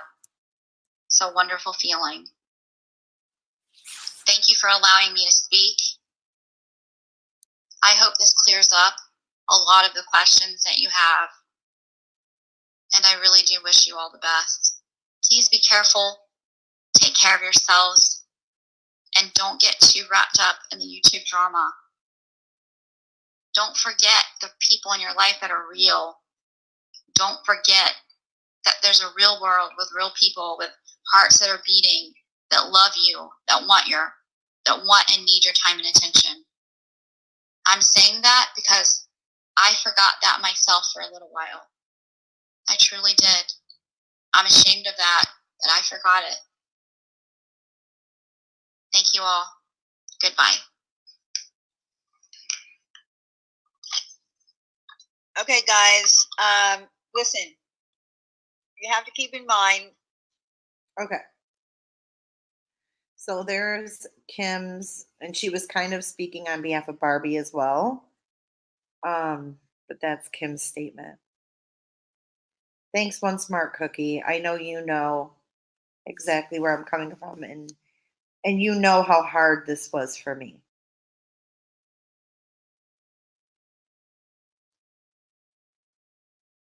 What, Pugs?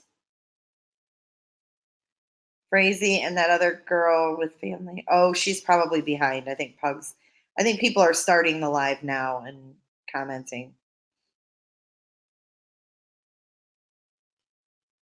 No one needs to be judging Kim at all or judging what she's prescribed.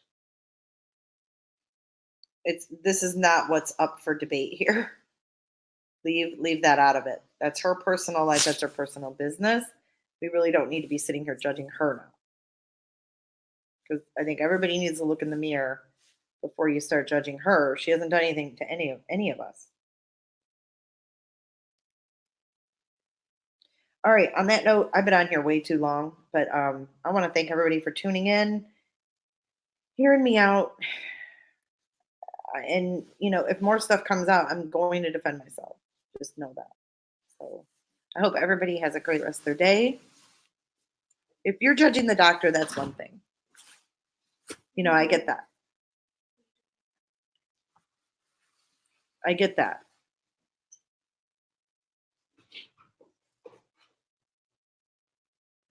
All right. Well, you guys, wow. Everybody's got their opinions, I guess. But thanks for being here. Thanks, you guys. If you could please like this video, subscribe if you're not subscribed. This is my second channel. Thanks, Starlight. Actually, you know what? Look at Starlight. Starlight, I just gave you a wrench. Don't make me regret it. All right, you guys. Thanks. Have a great rest of your day. Be nice. Be kind to one another.